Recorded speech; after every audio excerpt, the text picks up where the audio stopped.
All right, so why don't we'll get stuff signed because I think we're gonna have a spirited discussion about signs. Are we officially open? Yeah. Okay. That's why I told you. Okay. We were open and I was waiting on you. I didn't know if we had to approve that. Nope. Okay. I can open without anybody's approval. Jeez. Ken's not here. People are getting all fussy. No, actually, Cal is keeping me in check tonight. Okay. All right, so the first item I have is an accounts payable manifest in the amount of, $543,036.75.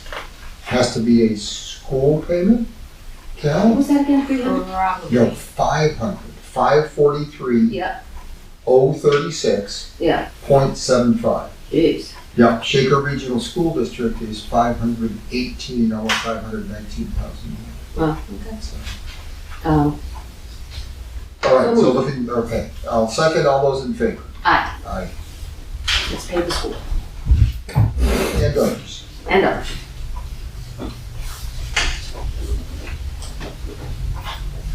Let's see.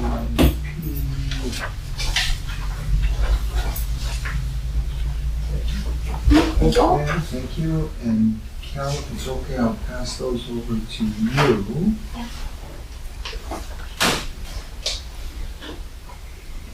All right, next is a payroll manifest in the amount of $88,030.82. So moved. Second, all those in favor? Aye. Seems small in comparison. It's unusually high. Yeah, I was gonna say. Yeah. Because of New Hampshire's Speedway and Deerfield Fair, so there were a lot of details that Yep. happened. That's So the one. pretty much all of that is coming back to us with invoices. Nice. Deerfield Fair. Interesting. Yeah, probably the police, I'm assuming, not, Yes. Yeah, I didn't realize we covered Deerfield Fair. Well, I think they put on a call, pretty much statewide, Oh, interesting. yeah. For Deerfield? Yeah. Well, in particular, why? Because they can't get people. They have the same issues as everybody else. Yeah, just, oh.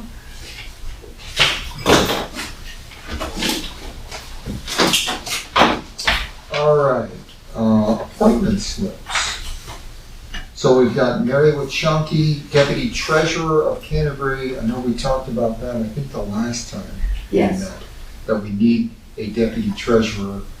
I think Mary's name came up then, we talked about it, so. Yes. Yeah. We need a deputy treasurer for paperwork. Yeah.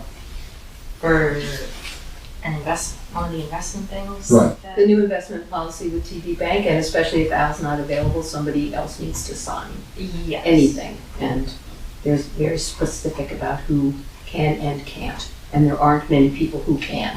Yes. So, Mary used to be treasurer, and she was willing to be deputy. yeah, that's great. I'm glad she agreed. Yeah, absolutely.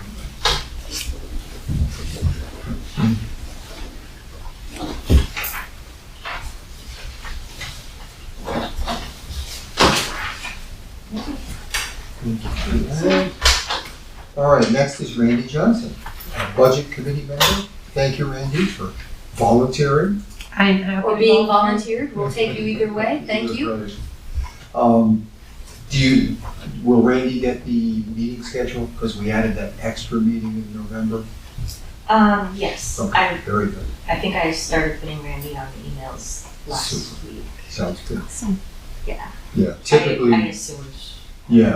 Yeah, typically we wouldn't have met until December, but the transfer station is such a big item that we want to have a separate meeting to discuss that with everyone, with the entire budget committee and the selectmen. I'm excited to join. Thank you. Well, in all seriousness, it would be nice to have your expertise, so we appreciate it.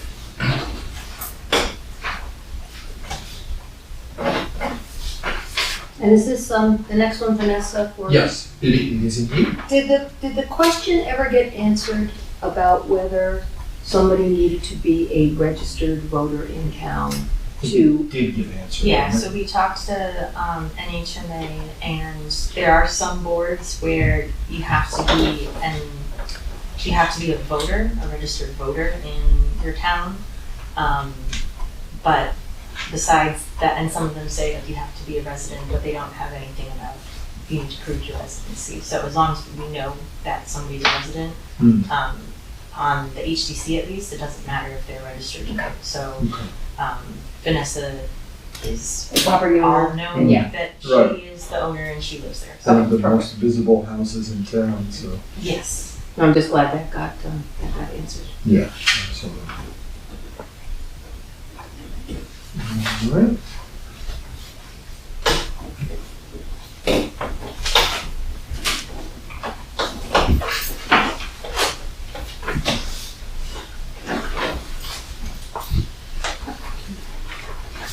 Did you want me to have that, or? Yes, so Okay. you guys all have extra We've all stuff. had it, okay. Yep. All right, so why don't we turn our attention to the meeting minutes from the September 22nd Select Board meeting? So for this one, you have both a copy of the draft minutes and a copy of the suggested edits from Beth. Yep. Because there were a lot. Sorry. It's okay. So I highlighted the ones that aren't grammatical or Mhm. like I highlighted the ones we need to go over. So on line 163, Beth doesn't recall you guys saying that the plastic message boards looked nice. I remember something being said about like some of them look nice. So you can strike it or you can edit it or whatever you three feel is inappropriate. Well, we know Beth's thoughts. No, I just didn't know if that's how the conversation went. Plastic message boards are one of those things that we talked about being different than painted cute Yeah. signs or printed signs, so I just wanted to be correct. They're perfectly useful, so I don't know. I think we're gonna have to discuss them because of the one that the Canterbury Tales currently has out, but I think that's part of the sign policy thing, so. That's not a biggie for me one way or the other, I just don't remember it. Calvin, thoughts?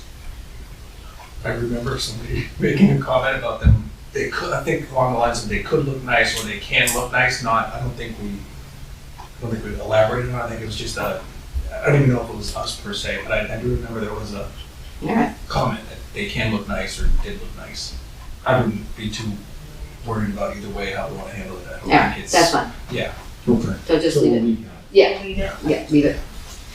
All right, next one is line 215.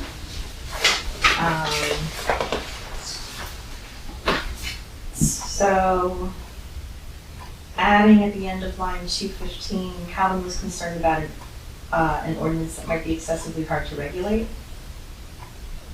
So I just went back, when I read the minutes, I thought that it didn't quite have a context of the discussion, which was, is this about dirty dirt in roads, or is the ordinance bigger than that, and what's the purpose? And, I think you made a good point.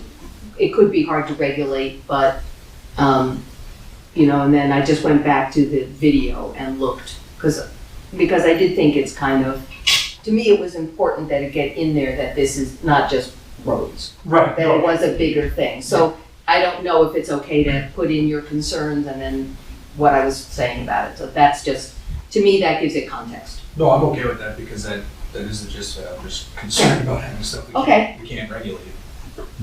Okay, so we'll Okay, and then also the section underneath it, adding that Beth expressed, and then that paragraph, is Mhm. that, That's okay? all right. And then concluding on line 218, it was decided to go back to the planning board.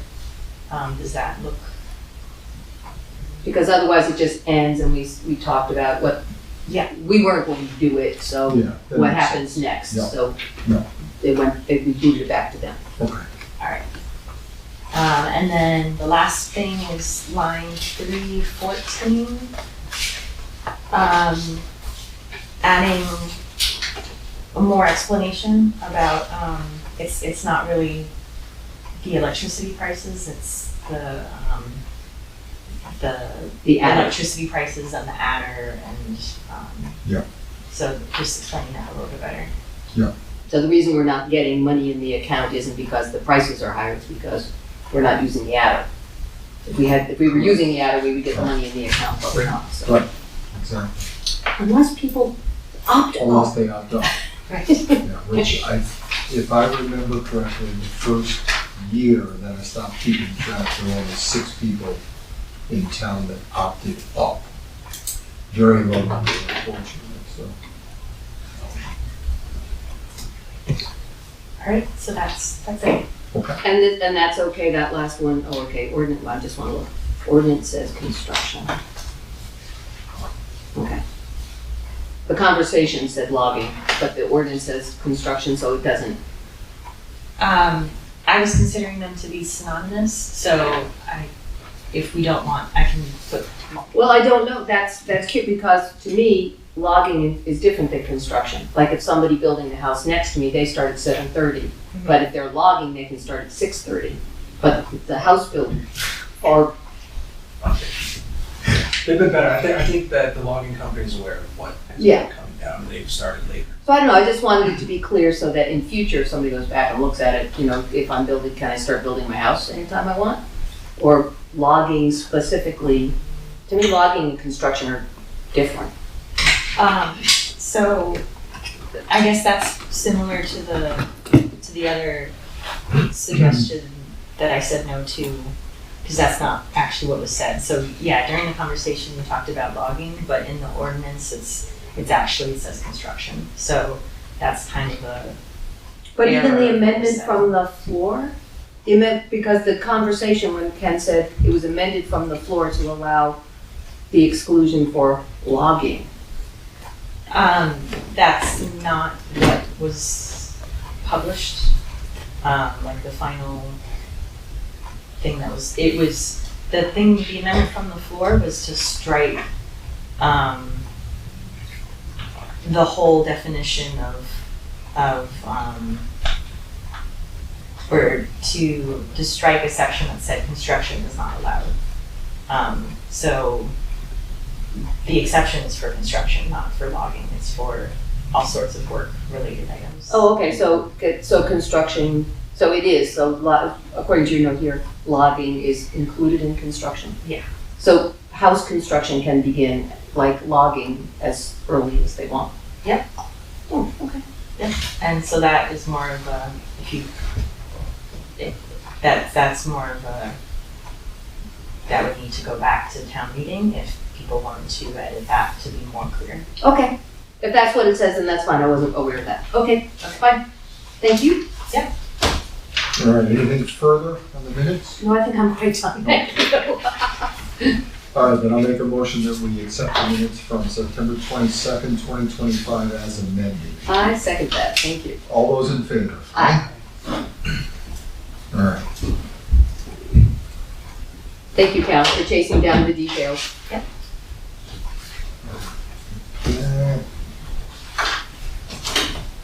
All right, that's, I keep finding things in my office that I put face down and then I'm like, what is this, man? Oh, it's the back. all right, Brookford Farm, called Ken earlier and indicated they would not be able to be here tonight. Okay, So we do, however, have a request from them.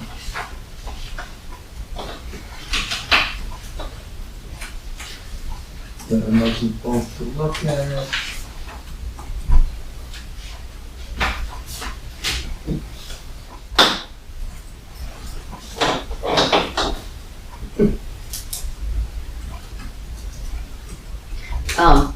do we want to talk about this at the same time that we do the sign ordinance? We could, Or except, just move that up? actually, I've got a thought with respect to them. Okay, And it may cover Harry.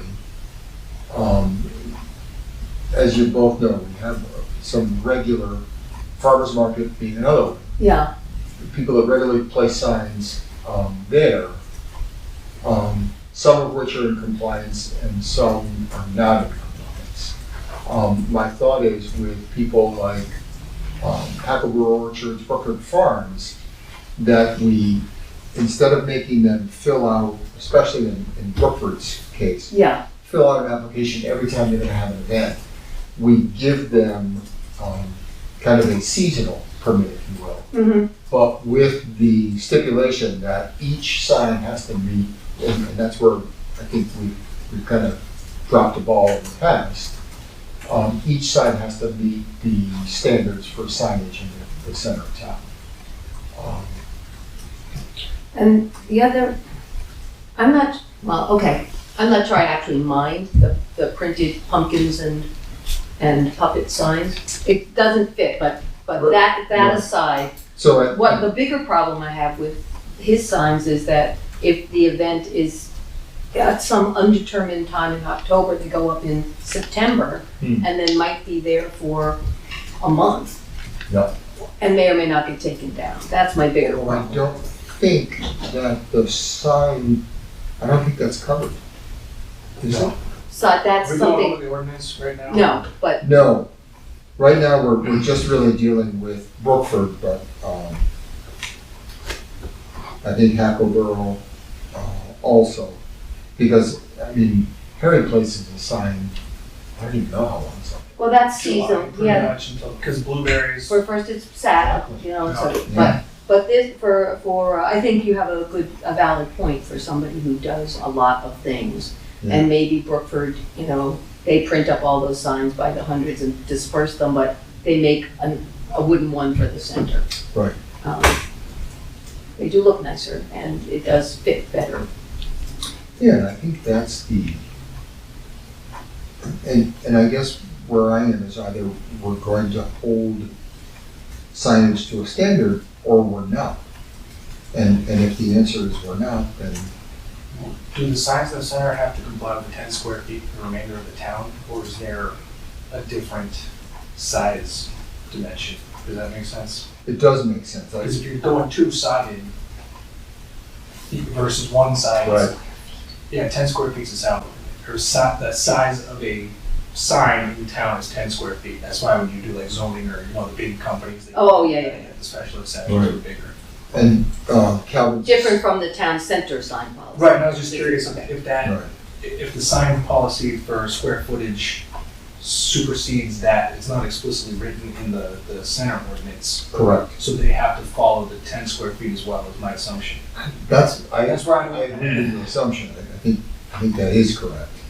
Because like Harry's Apple is big, Yeah. it's 10 square feet big. So I feel like like it or not, we've got the sign ordinance discussion with Brookford Farm. If we can move it up to, is there a reason why we can't? Well, Yeah. here's what I'd like to do. Is Okay. let's deal with this first, Okay, and then we can Okay. expand to, I guess, a larger discussion. We're actually got a lot of time, because at this point, Aaron, from the village will be coming in at 6. So we got plenty of time to talk about this.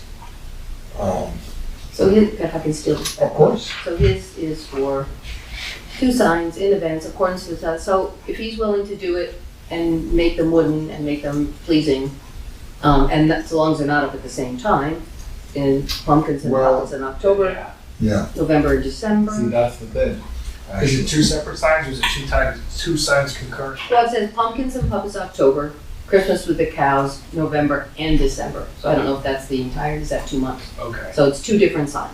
okay. So the only thing addressed in the current sign policy is that a maximum of 4 signs are allowed at a time. So, hey, what are you? Good. The one that you're looking at Yep. with the highlights? Yep. That's not the current one? Oh, that's what I That's the asked. draft. That's the change. That's the changes. Okay, sorry. The current one came like 2 weeks ago. Sorry. That's a town center, but it doesn't say anything about. And this is just, How about that one? 2009? 2009, Oh, yeah. Yeah. Yeah, I got it. but that's town center, so I think the one you're talking about for zoning is different. That's the whole town sign Yeah. policy. And I don't have a copy of that. That's why I was just curious, is how do those overlay each other? Does one supersede the other? Does, So the zoning one does supersede the center one, but in the new draft, it references that. Okay, So in the old one, it doesn't talk about that, but in the new one, it does say that they have to mesh. okay. Yeah, and there is, in the current one, there's nothing,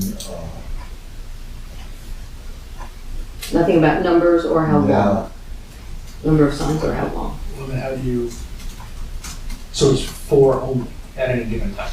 That's the draft and that's what we're proposing. We haven't, right, we haven't. right now, it doesn't say anything about that. I'm just wondering, how do you allot Well, that's just numbers of it. signs if there's only, you know? That's what the discussion will be. We haven't decided. Right, and really, we've okayed 3, right? Right now.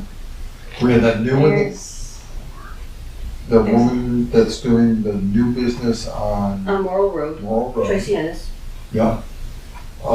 Harry and Public. Luke. Yeah, so there's 3 right there. Hutchinson's are approved, Yeah. Christmas trees and Sugar House. Okay, I think Clough Tavern might have gotten approved at some point. yeah, I'd have to go look through the files Yeah. to see, because I think some of them too were specific But by the for time- this event, so I think they're no longer. And by the time, Clough Tavern goes up, Harry's is down. Because he doesn't, as soon as That's a good point. he closes at Thanksgiving. so. Right, but it is something to keep in mind. Yeah, 4 may not be enough. 4 might not be enough. Or there's 4, you have to restrict the size, so they complicate. Right, well, that's the other thing. Well, they're different. Yeah, All right. This is gonna be a bigger discussion. This is gonna be bigger than Class 6 roads. but once again, I want to turn us Yeah, back to yeah. this before we move on. I would say, yes to that, and the only thing I would say is if they could have dates on them so that we, so they're not up for an entire month, Yeah, if for one event. It would be, So what would be the allowable time you can Yeah. put up? what do you think? that's where I was going. 2 You wanna- weeks? I mean, you gotta advertise it, right, to get people Yeah. to see it. You don't need to advertise for pumpkins in August, but September, I mean, 30 days prior to the event. I don't know what's adequate for getting the word out. Because they've already had their first week of pumpkins, that was this past weekend. Yeah. Oh dear. I mean, under the current way it's written, I see no issue approving it. But Right. obviously, we're gonna. Put it up on the first of the month and down by the end. I don't know. I think that if I was a business owner, I would want as much lead time, as much advertisement time as I could get. And I think that we shouldn't make anything up arbitrarily tonight. No, We should just roll that end of it into the larger discussion of the sign ordinance. right, but if we want to answer Luke, Yep, I think how we answer Luke is just to say that, he is acknowledged, or Katerina's acknowledged that they're gonna follow the current policy. And that's all we can ask at this point. well, yeah, and if you say October, okay, go put it up the 1st of October, take it down after the event. If it's a November event, it can go up the 1st of November, take it down after the event. And if it's a December event, Yeah, I'm just not sure we place that restriction on anyone else though. I just wanna make sure we're being fair to everybody. well, the other ones are seasonal, so They it's are. apple season, Right. and that's a really long season. Agreed, So- but I don't think we restricted Harry from, as to when he can put the sign up. When the season started, I guess. I don't know. That's part of the ordinance. All right, but if this sign goes up 2 months, if he puts up a Well, it's already Christmas with the cow. October, No, so- if he puts Christmas with the cow Oh. up in November 1st. I don't know when it is in November. Usually it's the first Yeah. week of December, he runs it, first and second. Okay. It weekends. says November and December. You could just approve it with the current policy and have Yeah. a new one take effect January 1st. Yeah. Everybody okay with Yeah. that? Let's do it. And, I'm gonna say, okay, per current policy. And I'm gonna ask us each to sign, and actually, let's date. I should know when, I should know when Christmas with the cows is because they sent the flyer for it 3 times for October by mistake. Get the hang of it.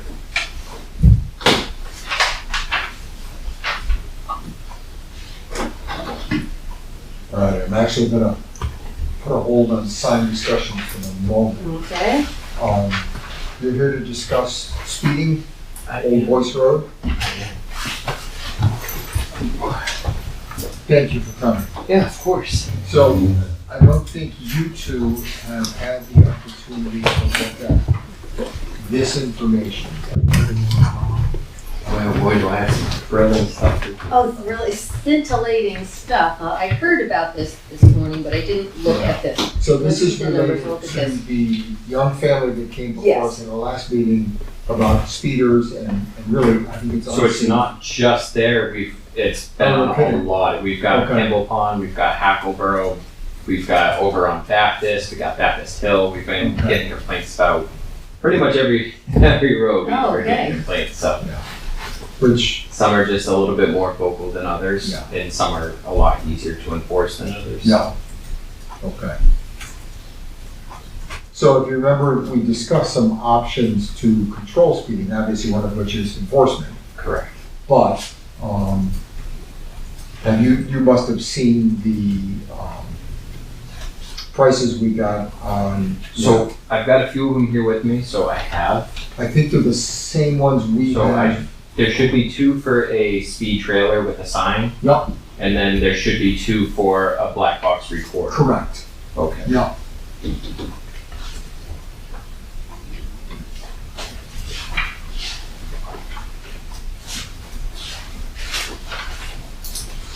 Who are the grants through to do these? We still gotta figure out what we can do for grants. We were hoping to use the highway safety grant, but I found out this morning that there's been a little bit of a hiccup in where the money has been going to when it comes back to us. Okay. So until we can get that straightened out, there's not going to be a grant. Okay. The deadline to apply for the grant has already come and gone, but they've offered a little bit of leeway Oh, given okay. our circumstances. Yeah.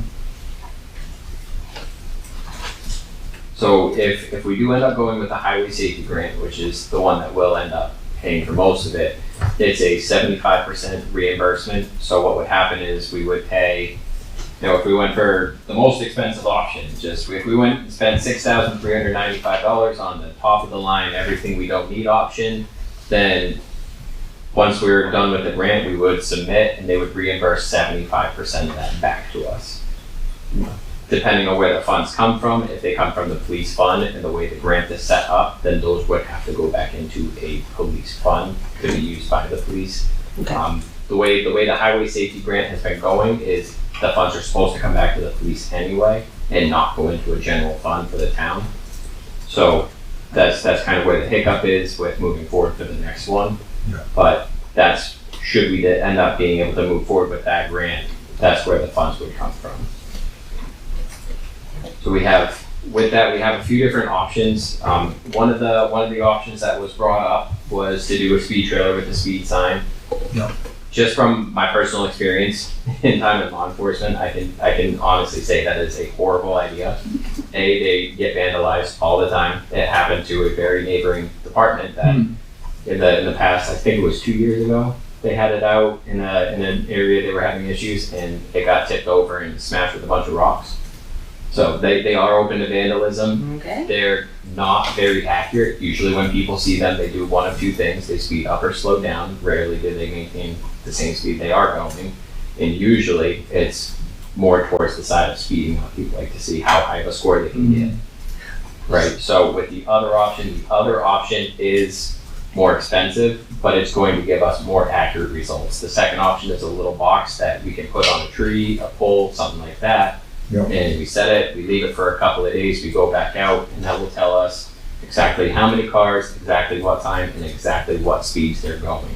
If we go that route, that allows us better enforcement. Because if we see that, every day at 2:35, there's a car that goes by at 65 here on Hackleboro, then we know, all right, maybe around 2 o'clock to 3 o'clock, we sit out there. because we're gonna know what time. Then you'll know when to sit someplace. Exactly.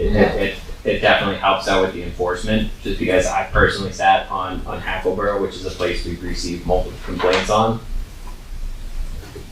I've only got less than a handful of stops out there, and I've spent quite a few hours out there Yeah. throughout the day. So it's really hard for us to be at the right place at the right time. Yeah. Where something like this, unless you're actively looking for it, you are not gonna see it. That makes sense to me. We did get a couple different options for both.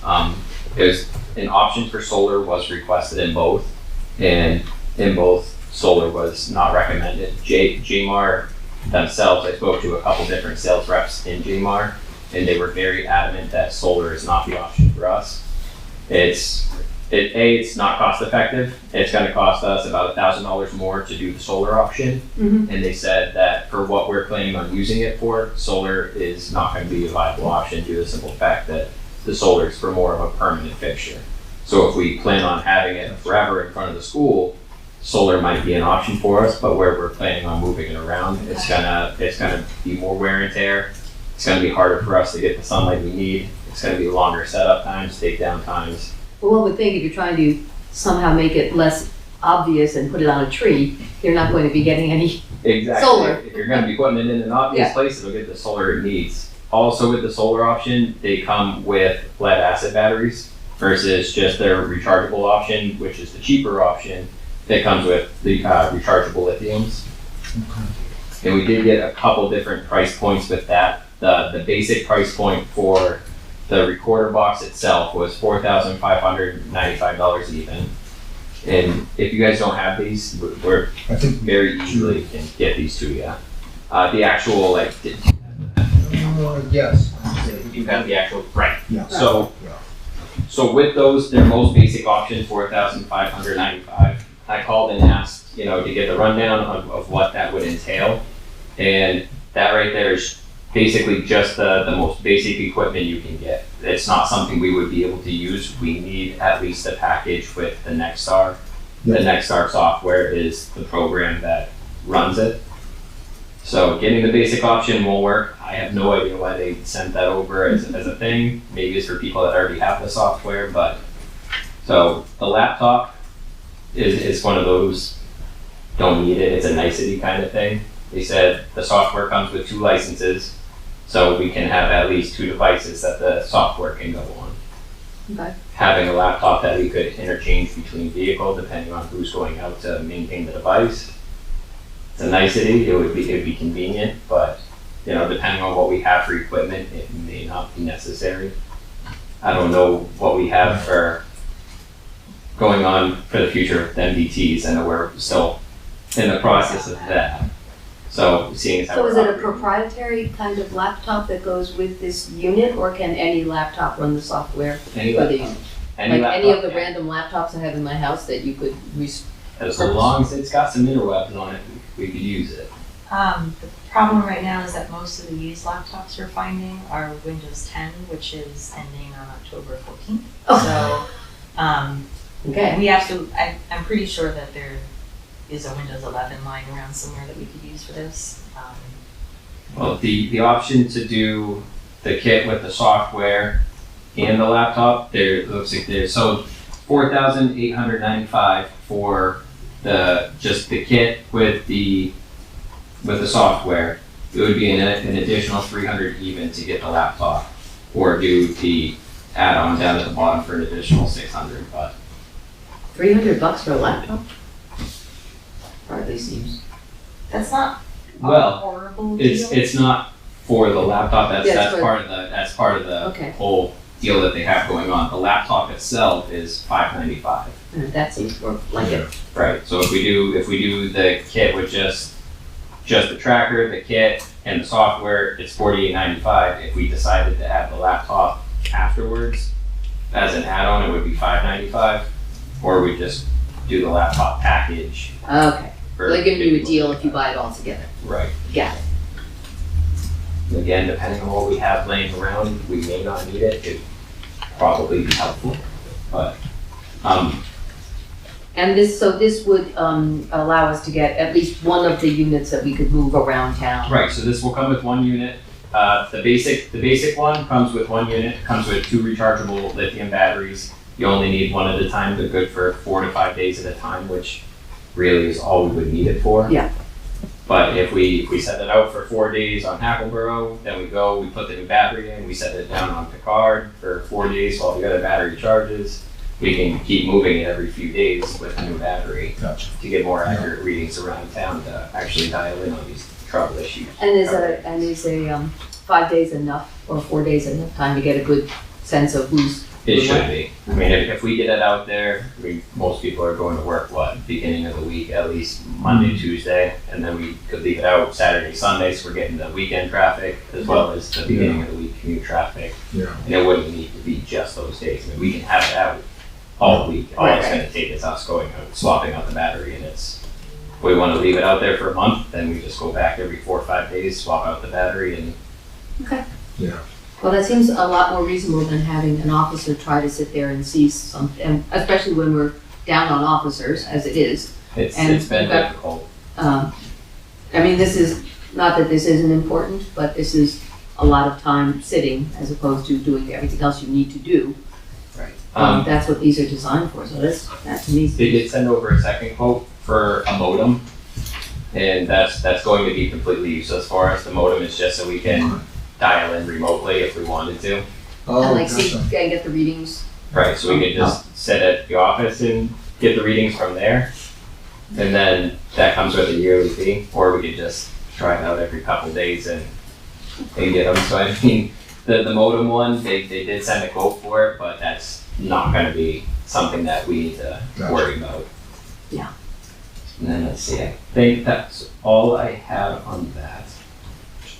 So you really have noticed an appreciable uptick in people complaining about speeding around town? Definitely have. Okay. Yeah. Most of them have, the ones that I've personally heard, I've heard multiple for Hackleboro, Yeah. and I've heard a few for Baptist Hill. We've recently started getting some over on Baptist Hill. But Yeah. there's, Yeah, I know more of that incident with that young man in the noisy car. yeah, gotten a few about him and a few about another vehicle that's been doing similar things. So Yeah. there's definitely been an uptick with complaints about speed, which Yeah. we're trying to handle, but Thank you. I'd be happy if this went to live on Hackleboro for a little bit to get the motorcycle that's going at midnight up the yeah, well, hill at a great rate of speed. Or something that sounds like a motorcycle, who knows what it is. I know Well, it's not then we you could- because you go 20 then miles we'd an be hour. able to dial in on when it's going out there and how fast it's going and be Yeah. able to adjust our schedules from there. And So what do we need to do tonight about this? So what I think I'd like, and certainly you two are free to agree or disagree, is if we could get the highway safety grant, that would greatly reduce the town's cost. Did the chief say, do we need some kind of resolution first? Before we can, yeah, that's kind of what normally happens. yeah, I was talking this morning and that's when we found out that there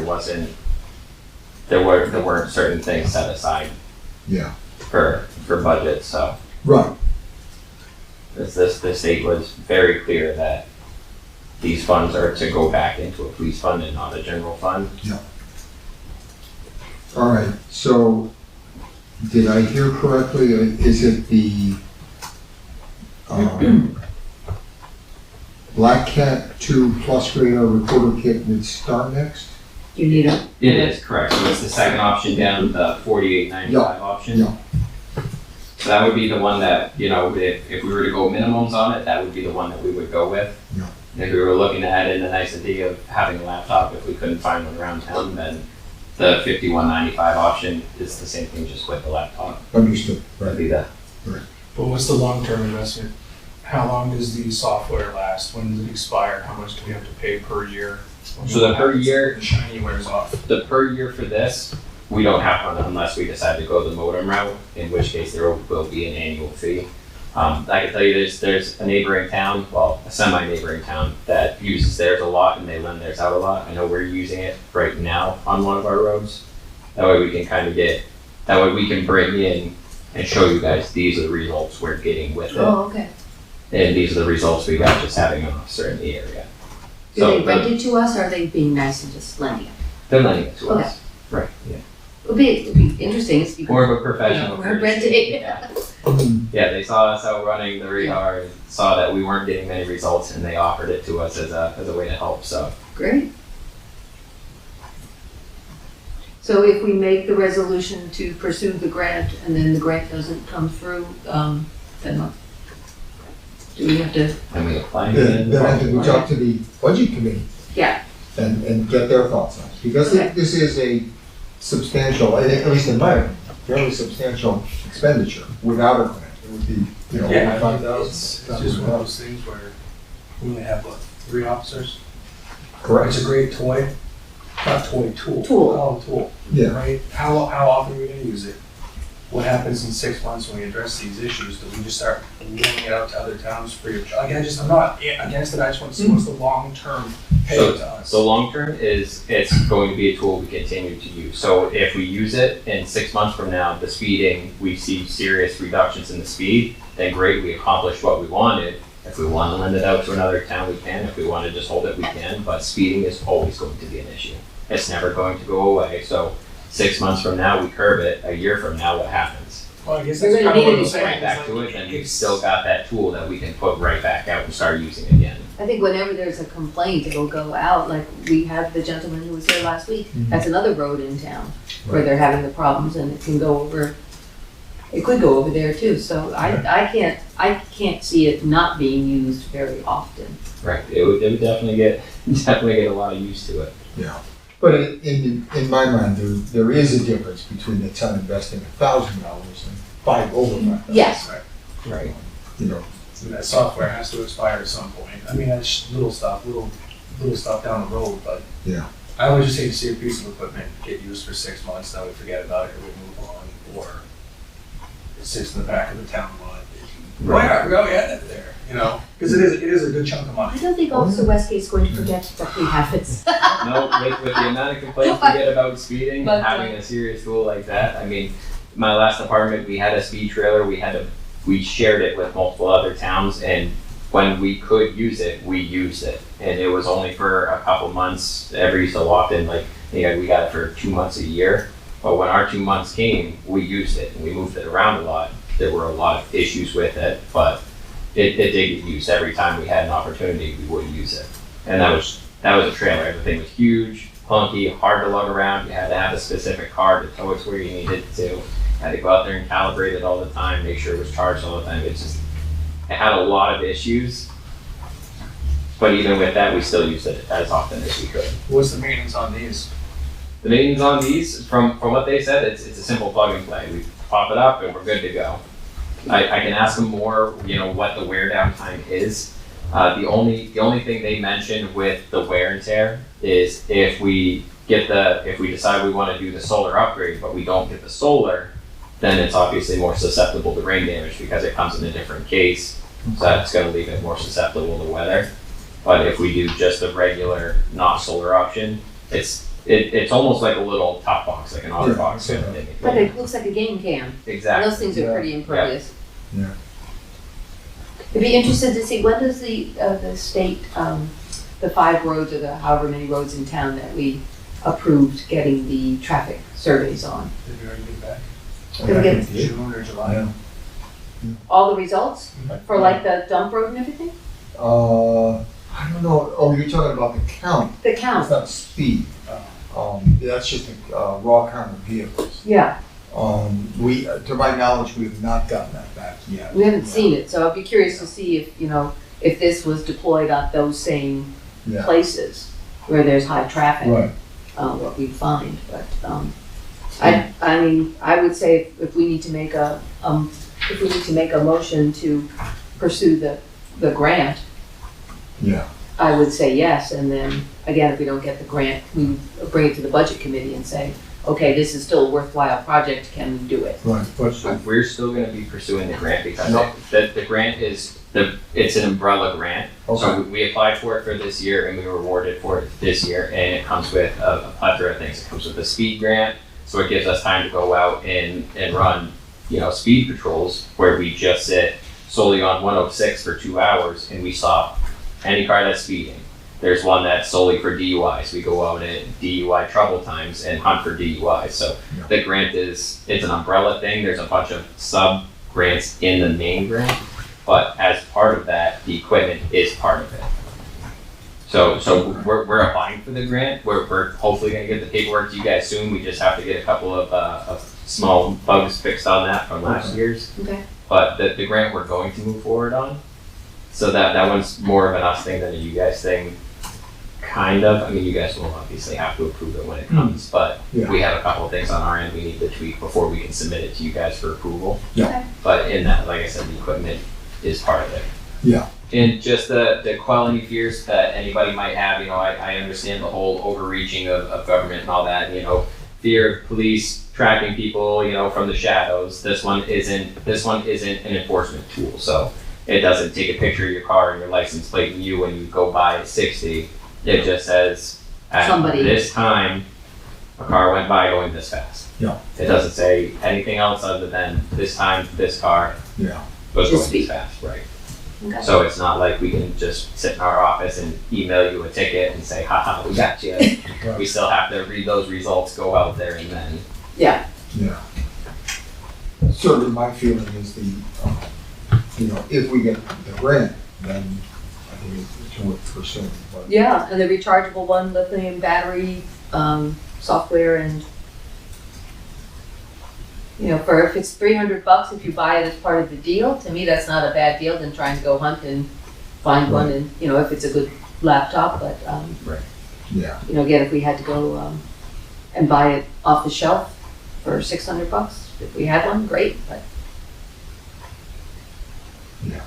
To me, if you're spending that money, the extra $300 on top of it to get the laptop to make it work without spending Cal's time or somebody else's time, find a laptop to make it work. I get you. And then we would be able to just put that laptop in whichever patrol vehicle is maintaining it. So Yep. if I'm in on Monday, it goes in my car, I go out and I set it all up. And then if Officer Dumas is in on Wednesday, Yeah. then it goes in his car Wednesday when he gets in and he can go out and maintain it. Can that laptop, just out of curiosity, can that laptop be used for the things? That's a really good Pretty question. specific. I mean, I'm sure you have other kinds of laptop needs. For us, everything we would need a computer for, we either have the computer in the office. If we're out on the road, the needs we have are handled pretty well by the MDTs.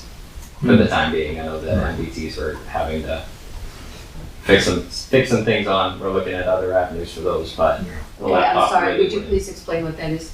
It's just our little, so in our cruisers, Yeah. we have little tablets, Yeah, and that's what we use to run our police software on. but what did the letters stand for?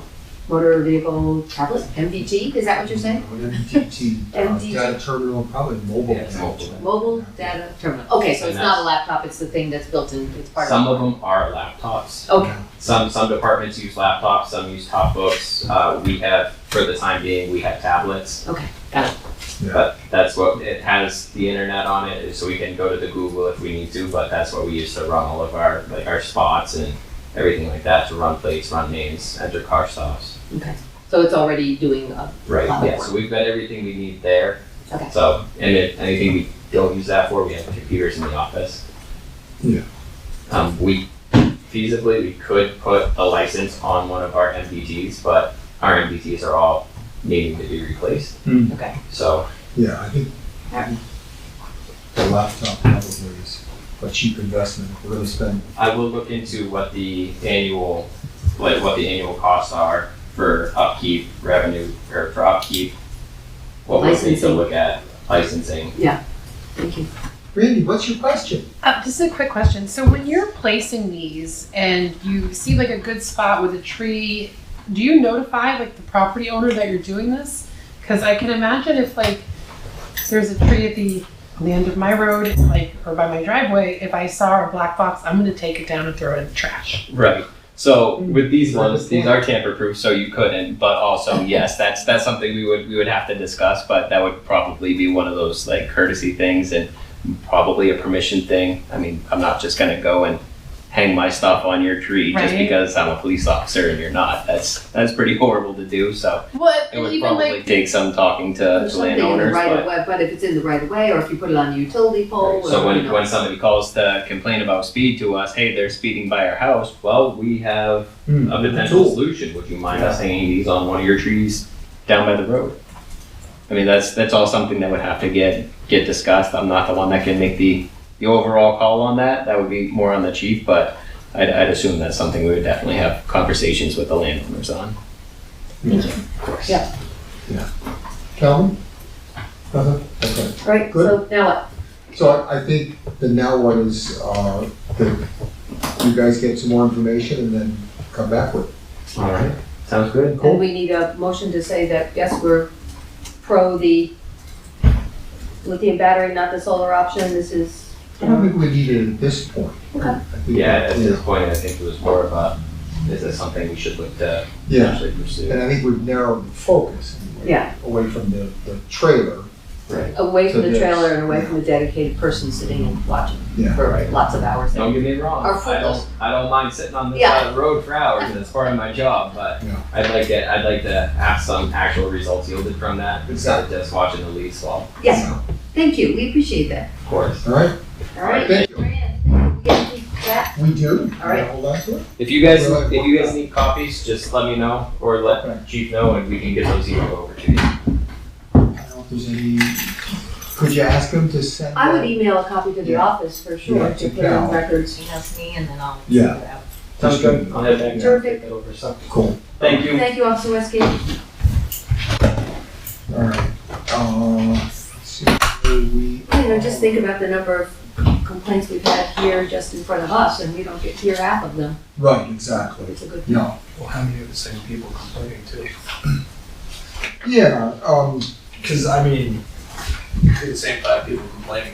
That's a lot of money to invest into something. well, yes, because I it, can think of 5 different areas in town, I would find it hard to believe it's the same. yeah, But you gotta be able to patrol and enforce it too, so it's Oh, double yeah. edged sword. Yeah, I didn't realize we could call and complain about that. you could what? Call and complain about people speeding on our road. sure. I'm gonna call tomorrow. But also, like he was talking about the roads he mentioned, like have dirt pieces. So, and those dust, You like, can't see speeding on Baptist Hill, but people do. People do. but Right. yeah, but sometimes even like people that aren't speeding are kicking up a lot of dust, and it might seem like they are. I don't know. Right, so We'll find out. that's actually, it's a very good point, because when I, as a new police officer, went through radar and LiDAR training, speed estimation is included. And you, in order to pass, you have to be within 5 miles per hour of the vehicle's actual speed, as confirmed with radar. There's a learning curve there. You know, everybody thinks that, oh, you know, that car was going 50 miles an hour or 80 miles an hour, whatever the case was. It's usually not the case. Yeah. It just looks faster when you're walking, especially. Especially all that. Oh, people have been driving to our end of the road Yeah. to walk on the paved piece. Oh, The I ones that got live you. on the dirt side.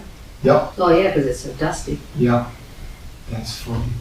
Okay, so that was, so that's good. And Yeah. Aaron's still 10 minutes out or 7 minutes out? Yeah, So- I see somebody walking towards us that may. Oh, that's her right now. Here we go. So are you all done with the discussion about speeding on Old Boyce Rd? Yes. Oh, no, we didn't even do Old Boyce Road. That's Well, that's just. actually where we started. That's where this conversation. Yeah. Oh, well, You said because, you wanted to talk about, well, yeah, because our homework was to go drive the road. Right. And I did today and took notes, but I don't know that, so that's there. That's a, Hey, so why don't we do this? Erin's here. Yeah. Let's have her come up and start, unless you want to catch your breath for a minute. I don't need to. I didn't think you did. Yeah. Come on up. Okay. And Okay, then, then we can then we'll continue come on back Old to, Boyce. yeah, Okay, because we'll talk about speeding on Old I Boyce. took notes on that. Okay, very good. Because I also drove and Calvin, I'm not sure if you had a chance, but Oh, I cruised it. I figured, yeah, so. So I just jump right in. Please. I don't know if you want copies, but I have them in case you want them. Copies are always great. Okay. We'll start there. Although it's not like full sentences or anything, please don't judge my writing or speaking abilities based on these Streams notes. of consciousness or. Yeah, just putting thoughts down on paper. Understood. So I'll just talk through it if you don't mind, just an update, right? Just providing a quarterly update. It's amazing now that we're doing this regularly, how fast a quarter goes and how little I feel like I have to report on each quarter, but here we go anyway, yeah. So just wanted to check in on the free admission to Canterbury residents. As you know, that's available to everybody. 40 people have taken advantage of that and actually checked in and utilized the full admission. We know a lot more people come and wander and make use of the place, but 40 people have actually come and signed in, which I think is great. We had some special tours and special programs this summer also, and it was nice to see a lot of familiar faces at those. I think those are people who often have already taken the tour, sometimes a dozen times, and so it's nice to have some variety in our programming. So we've seen a lot of local faces there too. Concerts were a success. That was super fun for me to see. That's where we really get people of all ages enjoying the show. And generally speaking, we had about 100 people at each of the events where we had local talent, and about half that where we didn't. And so altogether, I think we probably had about 400 people at those 5 events, maybe a little bit more, which is great.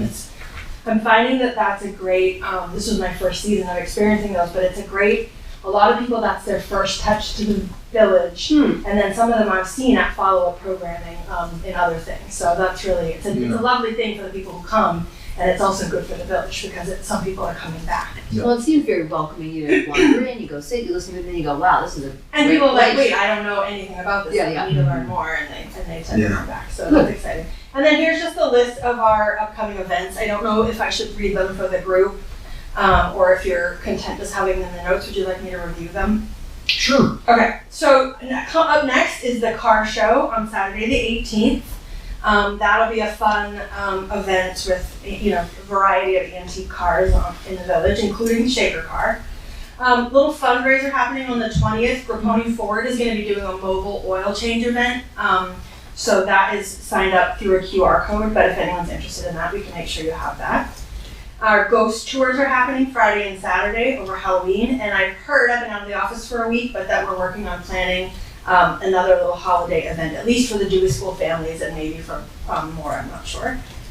Roger Hall will be there on November 8th, and then we have, of course, the shop sale, Black Friday weekend, and then we are going to be trying to ramp up, not anything like it used to be, but making a day of Christmas at Canterbury and having, we'll have the model train, some crafts, some special tours, and then we'll do our concert and cocktails in the late afternoon. So that's kind of going to round out our season. In November, we go down to just 2 tours a day and just on weekends. So we'll start winding it down. And then project-wise, as you probably saw if you drive by, we have a shiny new roof on the horse barn, which is exciting. And similarly, the bee house, less visible, but also has a new roof. The meeting house windows have begun, and I'm excited about the contractor that I'm working with, who I think will get the main body of the work going next season. We have a couple of great contractors that are potentially interested, but one of them is wanting to use the village as the location for a recurring preservation trades internship program and training 5 to 6 interns a season, and so this would be a great opportunity to start that. So that might be an added layer to that meeting house project that I'm excited about. So you would have those extra young and interested people learning but working at the same time on the building? Yes, I think so, and staying on site. One of the limitations to intern programs is housing for short term in New England is hard. And so we have housing that we can provide, and so we think that'll be something that'll help us get sort of the best of the best in terms of interns. So we're hoping that program will get going.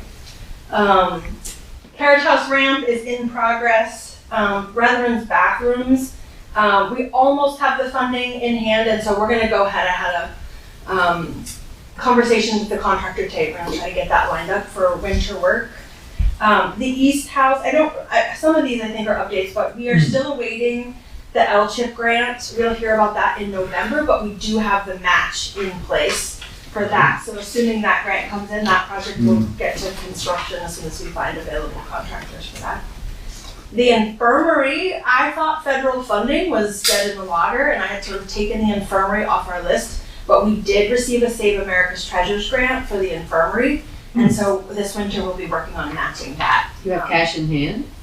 Nope. So the way they're doing it, they're not announcing it this year. Yeah. I think they're trying to lay low, and they are getting the money secured and moving it into a, what do you call it, escrow account. So ours has not been moved yet before the shutdown, so we still believe it when we see it. Yeah. But at least the award has been made, and we're working on the That's paperwork, so. that's a big step That forward. was a nice surprise, yeah. That's over $400,000 that we didn't expect, so that could be really exciting. Yep. So that's the project news. The not so good news is that our farmer Andy No, Messenger I didn't is hear that. leaving. Have you guys already heard that? No, I'm on the board of the farmer's market, and Yeah. it's great So sadness. yay for them, he's moving to Maine, but we are trying to figure out what that means for us. Yeah. We will either try to replace him, which will be hard to do, or this might be the moment where we bring that back on staff. We're trying to figure out what to do there. Andy thinks that he I don't want to put words in his mouth, but in essence, he sort of said it's a little lonely not being part of the team, and that he thinks maybe it would be more sustainable to have someone on staff. So we're that going makes to sense. look into Yeah. that and see Yeah. if that works for us. He'll be missed. Yes, I know, he's so, like, I don't really know anything about gardening. I can hardly keep plants alive, but I know that he is really good at it, and he's Very so talented. meticulous Yeah. and tidy, and really, it's amazing, so. Yes, I'm he is. certain that we won't be able to replace him, but hopefully we'll be able to get something Yeah. going instead. And then just sort of new business, we're working on a strategic plan right now, and we've just workshopped it with the board, so we're still really working on it. We sort of whittled our strategic priorities down to 3 things, which might seem obvious: preserving the past, enriching the present, and shaping a sustainable future. So the preservation part will really focus on sort of our buildings, grounds, and collections. That might be what people expect of us. We have several, projects in the works and going. That'll stay a top priority. The enriching the present piece, what we're really trying to do is activate the village and get more happening there within the limits. So we are working on that Lilly grant to update our interpretation. We've also decided that we will be reintroducing food service at the village. So we're working on that. I've just engaged in a contract to get that project moving forward. Still trying to figure out exactly what that looks like, but working on that. Another priority that's rising to the top is creating family-friendly facilities. Ideas, these are not commitments yet, but include sort of like an indoor play, sort of climbing, jumping space in the garden barn, things like that, just to get people, kids out there and get them activated and maybe coming back. I think we have an opportunity to do that out there. And then really focusing on introducing multi-day programming, such as internships, residencies, things like that, to allow more immersion and engagement in the village. Of course, the sustainability piece will really be us working on our getting our financial house in order and moving forward. So we'll be growing the operating budget and trying to come up with a better distribution of revenue. I look at the numbers, and last year we were 71% annual fundraising, which is a lot of just going out and asking for money. Yeah. And that can't be dependent on year over year. So we really need to work on shifting that. Of course, trying to build our endowment to generate investment income, but we're really going to have to look to some more earned income, sort of generating revenue. We're looking at both things we can do on site, of course, but I think, as you guys might know, there's a limit to what we can do without sort of doing harm. And so we're also starting to look at what we might be able to do off-site in terms of revenue generation, just trying to get outside the box a little bit. So still very much in the thinking and planning and studying phase, but that's where we are there. And again, just the final note is just to say that, again, one thing, as these things go forward, of course, you and the other boards and commissions will know about them, but the next thing probably coming up is this food service thing. We've hired Bergeron Technical to do a code review and help us with the design and permitting. Yeah. So that'll be, I don't know, we're working on scheduling just the startup meeting. But even the startup meeting, she wants to schedule on a day that the town offices are open so she can come in and Very good idea. start looking at things. So that'll be the next thing coming up, I think, as it relates to you. Well, that seems to be a big loss. I mean, going to the creamery and having lunch was always a huge part of going to the village from, when we first started to come to town. When we Very talk to missed. people, their memories are Yeah. always about food and events. Right. Christmas and dinners and things like that. So, and I think just in general, we're only open from 10 to 4. So it's lunchtime, whether you're there before lunch or after lunch. I think Yeah. people don't stay as long because there's not food. But also I think it'll be more, in my mind, it's an opportunity. The place could operate a little bit like a city park or something, and people could just come hang out, meet a friend for coffee, that kind of thing. And I think we're trying to do it in a way that that's possible too. I'd like to again code review.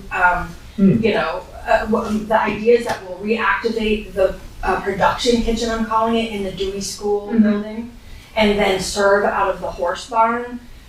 Which is the building right by the parking lot with the new roof, so that people don't have to park and walk, and it's not a commitment. Hopefully, people can just stop by and again meet a friend for coffee without having to deal with admissions and that kind of thing. So, Okay, great. I'm still in the idea phase, but pretty serious about getting that moving forward. So you'll hear more about that soon. Okay. Any questions or concerns for me? No, only to remind you to send stuff in for the newsletter, because I did get the thing for the mobile oil change, but I did put in the thing about the car show because I knew you were having one, but there's nothing in there about Halloween.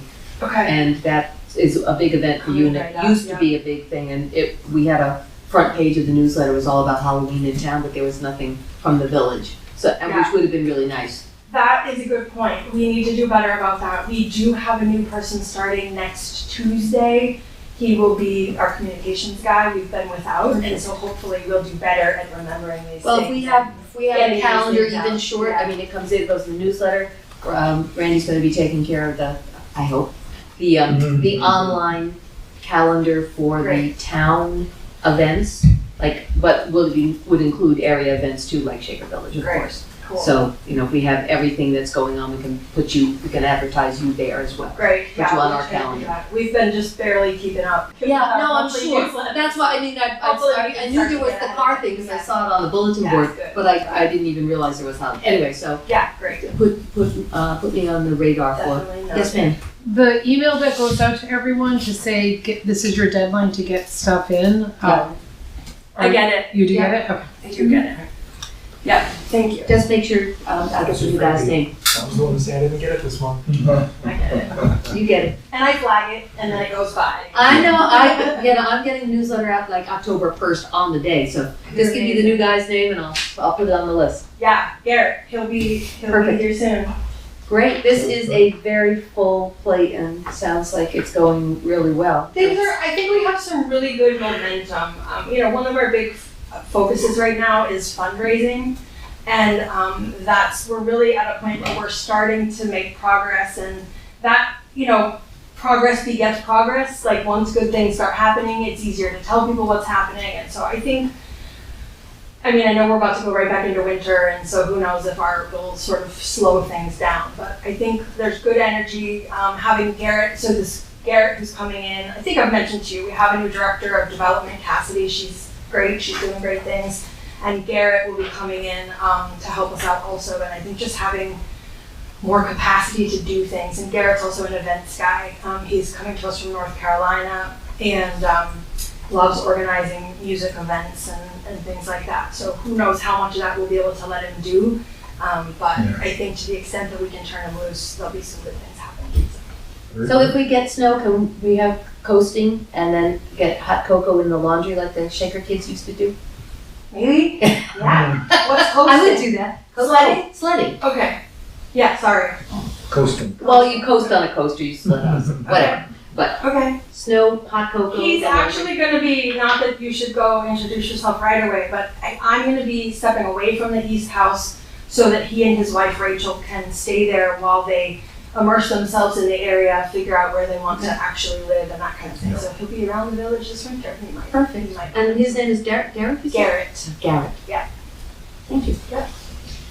Awesome. Well, thanks for the time. Perfect. No, thank you. This is a great update. Yeah, always good to see you, and these reports, I think, speaking for me, they're just really helpful Yeah, Great. they are. in making us feel like. If you ever get sick of hearing from me, just let me know and we'll slow it down. No, keep coming. Exactly. Great. Thank you. Well, thank you so much for the time. Alrighty, thanks. I didn't look at the agenda. Are there other things I should stick around for? Sure, always. It's scintillating. Yeah, Signs. yeah, scintillating ordinance. discussion about speeding on Old Boyce Rd. Yeah. I'll hang for a little bit. Don't take it personally if I speak out. No Yeah. worries. Good night, Randy, thank you. Thank you, thank you. So while we're saying thank you for update, Cal, that the town email to everybody, all the boards and the links and everything is really nice.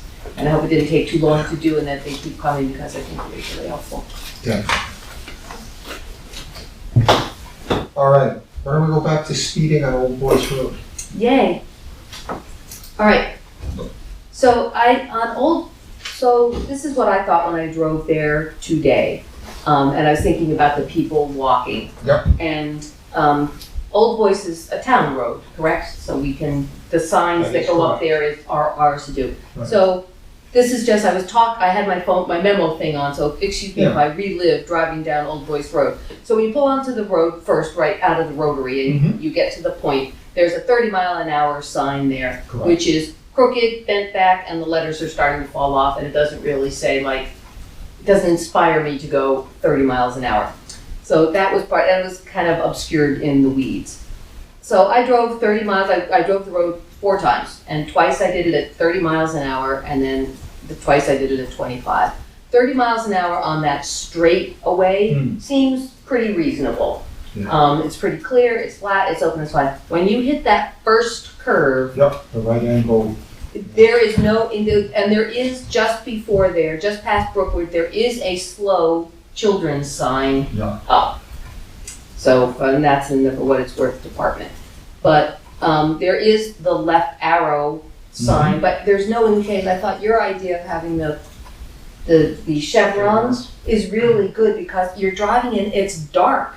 So you don't really realize that the road goes like that. Winter's coming. Yeah, and then it's not a very long distance where there's another, right after that sharp curve, like basically on the curve, there's another 30-mile-an-hour sign, which, between that and the next really sharp curve, to get up to 30 miles an hour, then you're gonna slam down because that next curve is equally not well marked. I mean, it does say the arrow, but I think that could also that's where the gravel is and the gate that goes down. Yep. And then it turns into, what is it down at that end? Riverland. Riverland Road. Yeah. So, personally, I would say 30, fine, but it should slow down to 25 right before that first sharp curve. And I think it should stay 25 after that because then when you get to the meeting house, it goes to gravel. And, I tried to drive on that gravel at 25 miles an hour and I almost fell out of my car. Yeah. So, that should be 20, but for sake of argument, people will probably slow down that anyway. So then when I came back and I turned around at the Riverland and came back up, so when you're going back out, there's no indication of those sharp curves. Now, maybe you remember that they're there, but you're driving into the shadows, it's dark, it looks like you're gonna drive right into the trees, and then all of a sudden, if you're up to 30 miles an hour, there's the curve. So, again, it's a speed thing, but also safety. I put another set of signs indicating where those curves are, because I found it really dark and hard to see, even though I know that they were there.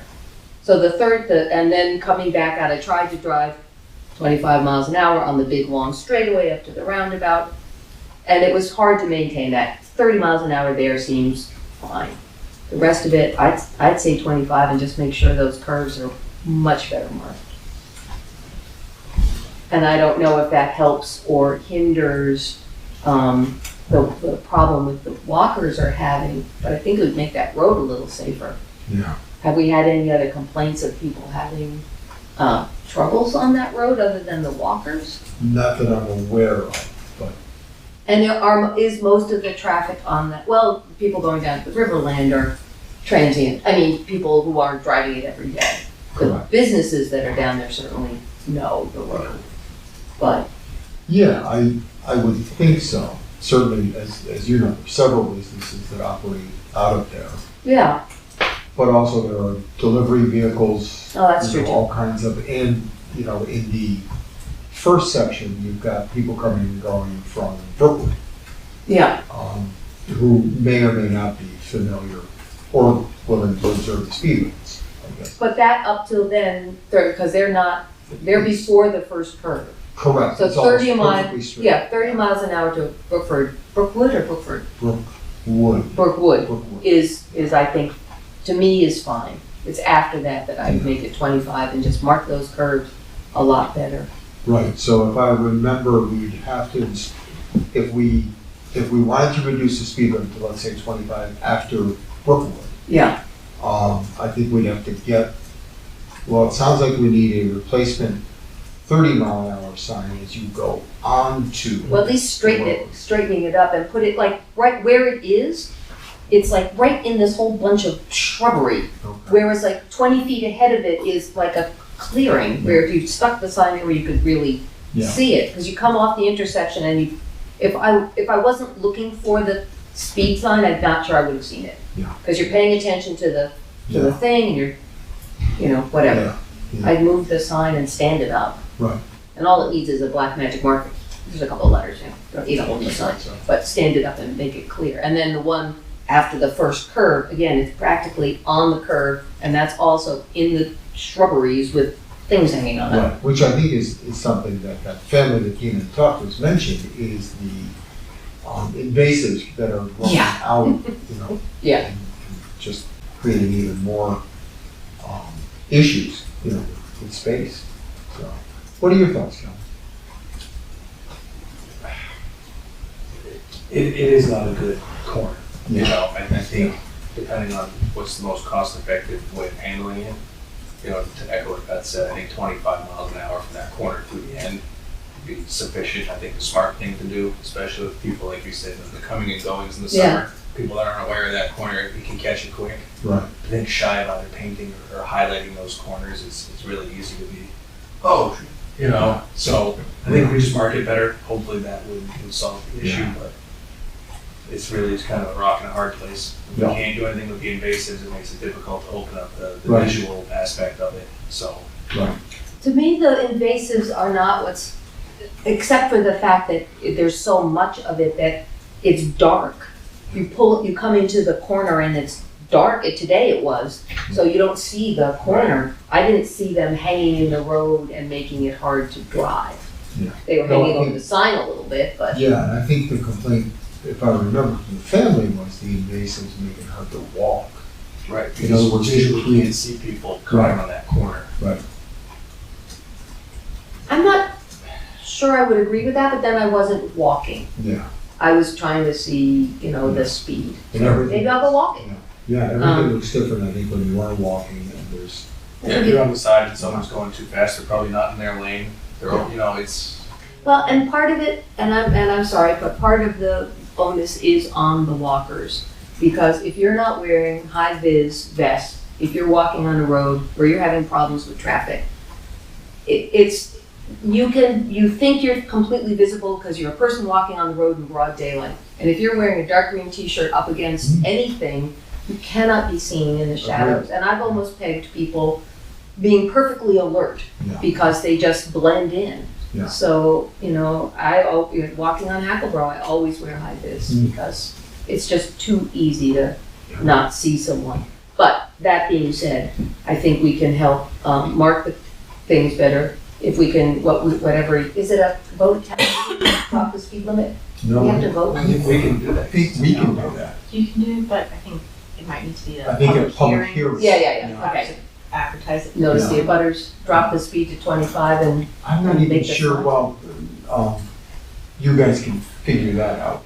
yeah, We need to notice the butters. yeah. But are we in agreement about first of all, I guess where we would start in, dropping it to 25 would be Just after. just before the first, after Brookwood, just before the first sharp curve. 50 yards before, probably. Yeah. That's ample enough time to slow down that 5 miles. And keep it 25 for the rest of the road, down to the Riverland. Yeah. And if somebody can attempt to drive 25 on that gravel road, Right. good luck to them. That's a whole but, different issue. Don't think they can do it. Maybe a rental car. Yeah, maybe a rental car. But, that would be my thing, and make sure the signs are just, you know, in a clear spot, easily seen. Yeah.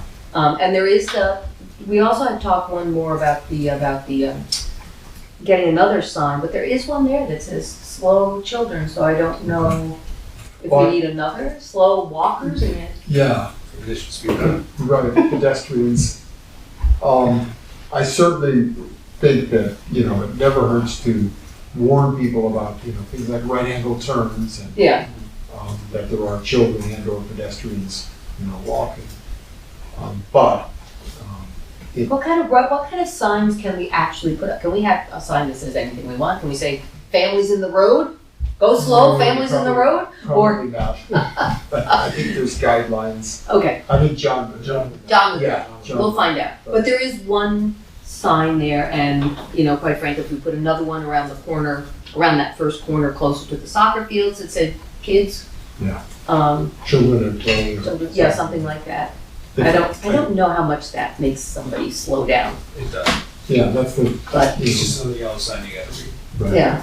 Like hopefully the right angle sign of the chevrons or something to catch your attention that, oh, here it comes. Big sharp Yeah. curve, slow down, and maybe they'll slow down between that and the next one. Or put a school zone sign. Right, yeah, exactly. Do you have enough information? Do we need a motion tonight, I guess?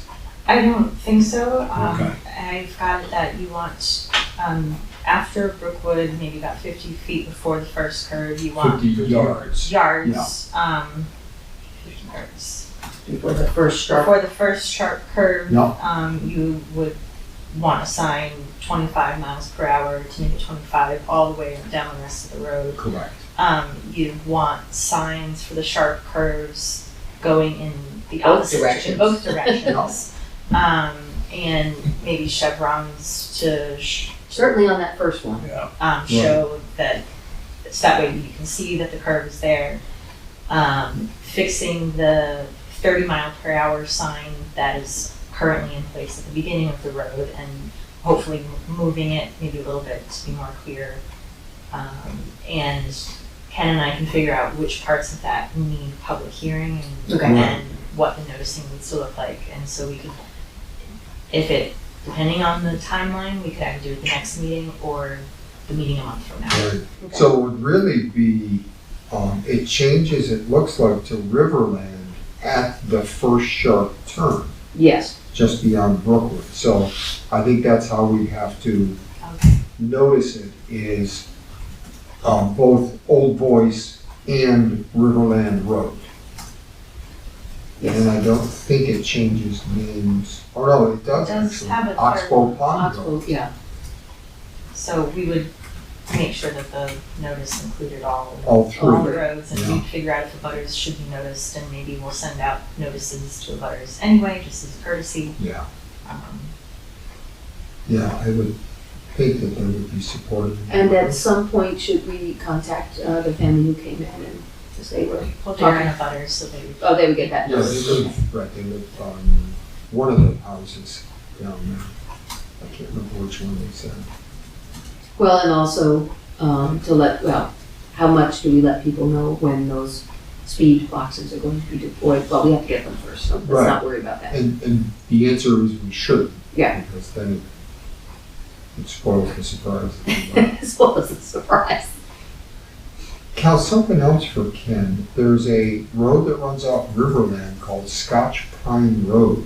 That goes into the Correct. development. Does that have a speed limit though? Is it a whole road? I thought it was just like like their driveway. No, it is marked as a road, but is it a private road or a town road, I guess? No idea. I thought that was, for some, I saw the sign and I thought it was just the driveway that went back to the dumpster depot. No, it actually services a couple of different buildings. Oh, interesting. Yeah, We can look that up. yeah, that's As long as we're, Looking at roads. yeah, we're looking at the other stuff. All right, anything further on Old Boyce? Do not, All right, except I'm gonna go walk it now. okay, Not report now. back. Wear your vest. Not now. I always wear my vest. Pardon? So I'll drive while you walk. There you go. All right, why don't we move on? Is this good? Scintillating? Riveting. Okay, very good. Okay, good. I used to sit on the transportation committee in Harrisville, so. Okay. Yeah, it's like It's all reminds about me the of the good roads. old days. All about the Nice. roads. All right, why don't we move back up to, the highway garage lights? Yay. I think I'll slide out on that. All right, it's been a pleasure. You got enough of the good old days? All right, Good. thank you, Erin. Yeah, thank you. Old vintage. I don't think that there's much. The garage lights just seem like a big mishmash of, what we can do, what we can't do, what they'll pay for, what we can't, what they won't pay for. Ken sent me an email, I'm not sure, I think it went out to everybody on the select board. Today? Yeah, today at 11:57 a.m. To, Yeah, if your ghost rider. no, all right. So the email says, I don't know how I got it actually. I guess, yeah, he included me along with John. Okay. So it says, Unitil got back to me about the lights. They will fund $5,000 and the remainder through the electric bill with no sensors.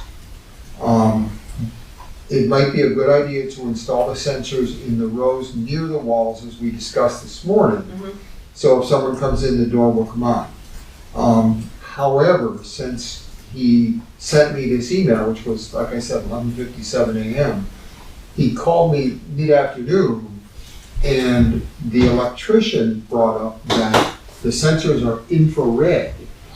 So in The heating things and the Correct. ceiling set them off. the electrician feels that it'll throw the sensors off and the lights will come on when they shouldn't.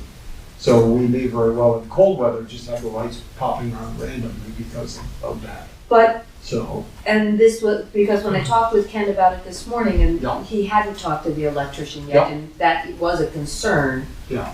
about just putting the sensors on, well, the ones nearest the outer rim that would be far enough away from the infrared so that it wouldn't trigger I them, think but there's a, he weighed in that he thinks they will. there's a maybe there that No. unfortunately I think has come up. So the other part of the issue may be that the sensors are required for us to get the grant. That's what it sounds So- like. So I think at this point, we just need to get more and better information about sensors. Because the building I retired out of at the state had sensors everywhere, including the firehouse, and they worked reliably. But what was the heating? If The the heating infrared, was the same. the same? Yeah. So so- can you call your buddies back at the That's firehouse what, and say? actually, I may just take a ride down. Yeah, and what the find heck you out. got on Yeah. your ceiling? Put a blanket between the sensor and the heater. It may be something as simple as in Piece of effect, plywood. right, Yeah, a blanket or, some shield. Yeah. The guy that's in charge of all of the dwelling safety buildings works in my old building. And we have a very good working relationship, so I'll just look him up. That's a good Yes. reason to just go visit. To have a cup of coffee Yeah. and get some good And information. those sensors are the only type that they don't have timed ones or So, motion ones? I think they do actually have motion activated ones, which may, I think, if I understood Ken correctly, I think that the infrareds may be part of the grant package. Oh, So I think what we need to do is just get some more Yeah. research. Figure well, the out- motion ones have their own set of problems. They do, yeah, actually, Strong gust of wind. Well, no, Ken was telling me about somebody in the back room, facilities with yeah. a broom that had to. Yeah. I mean, come on. All right, so we need to know more about Yeah, the grant and what it in, and exactly, what it And it will sensors. cover, yeah, and Because- your job is, we're deploying you to go have coffee right. Get your own With my building, phone, yeah, yeah. and find out what they got. I'll gather information. So I think that for now anyway, we're just still in the information gathering. But, if we don't, until we get it worked out, can we get really good headlamps for the guys so they're not trying to work on the trucks I with know that's. flashlights like they're doing? Because something's, 8 out of 30, I know. it's gotta be dark in there. Well, we've got a time change coming up that Yeah. greatly affect that, so, yeah. And it's hard to believe, but I think we've only got one more select board meeting, maybe two. Which is right around the muzzleloader season. Yeah, exactly, which is coming. So that does lead me to really think about a bigger question. Yep. Until we figure this out, they're working in the dark, or darkish, and they do use flashlights, which I hear, okay, you often work on trucks with flashlights, Yeah. fine, but is there a way we can help with the ambient light situation until we figure this out? Sort of getting floor lamps, Well, or do we there get floor are, lamps? You can make portable battery floor lamps, we use them Right. all the time. yeah, You can use them for everything, town Yeah. events, whatever, they don't have to just be in the highway department. Yeah, It would right, just matter of what tools they use there that are battery compatible or plug-in. right, because the fire department has some, and they use Milwaukee's. Yeah, they're great lights. So, The industrial ones, they make some serious lumens. Yeah. You spend money on them, but they'll throw some light. so the answer is yes, it can be done.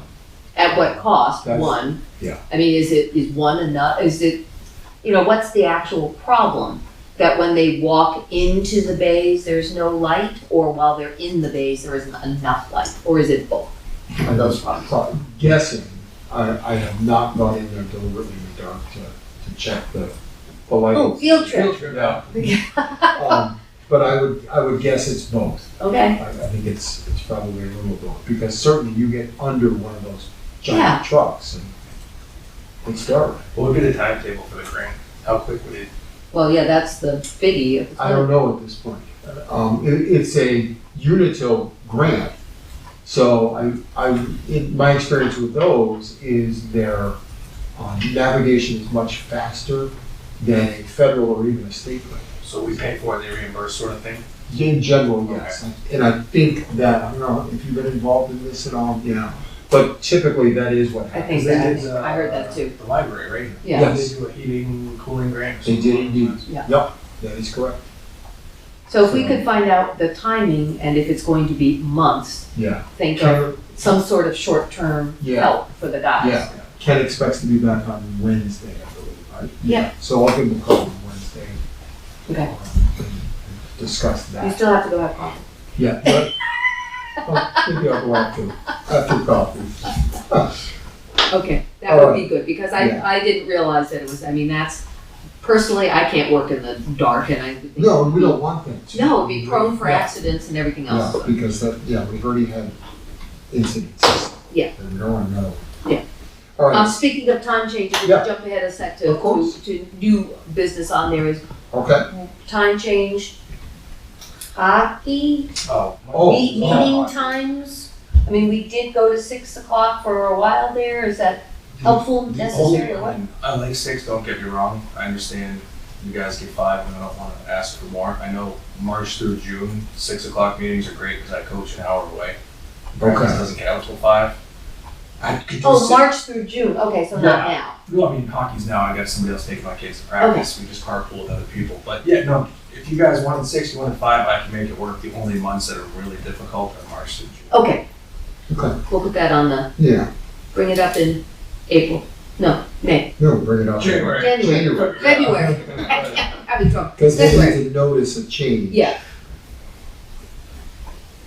All right. put that in your calendar, and Uh, remind us to talk about it in January. All right, so, good. All right, so now we're back to signed ordinance update? Right, Yay. signed, and that's kind of discussion of the draft. Yes. All right, which I had opened up already. All right, wait, I've got my draft here somewhere, let me just find it again.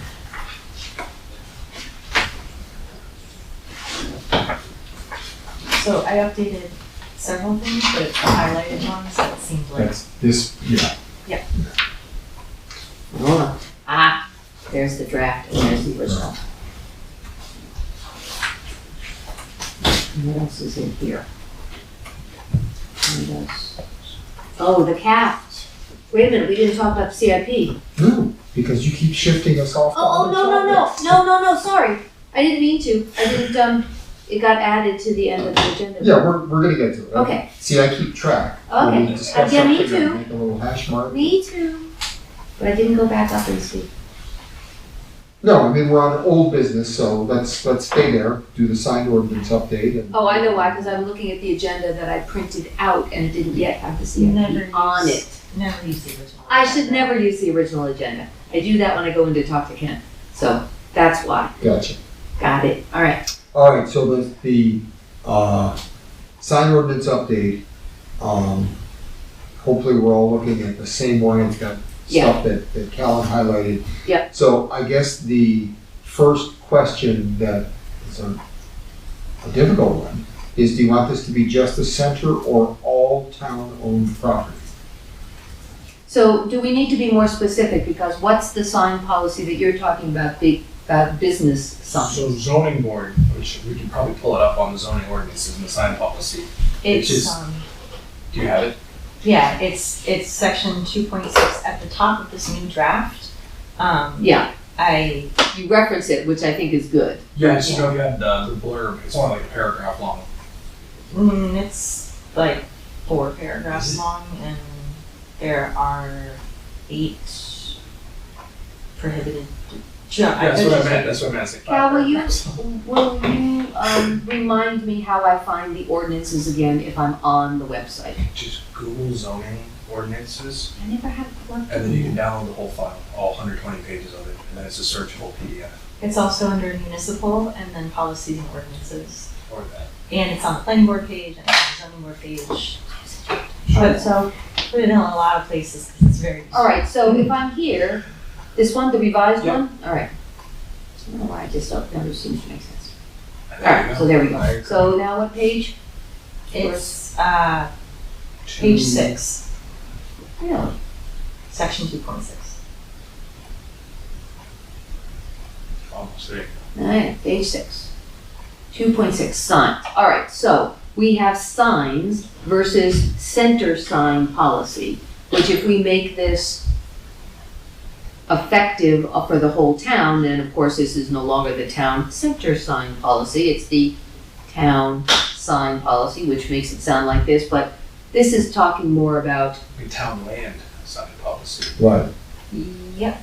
Yeah. town land. So that would change, and it would also, yeah. So I guess a couple of questions that I have sort of come up with. Number one is, how do we enforce this in the entire town? Do we do it on the basis of complaints or?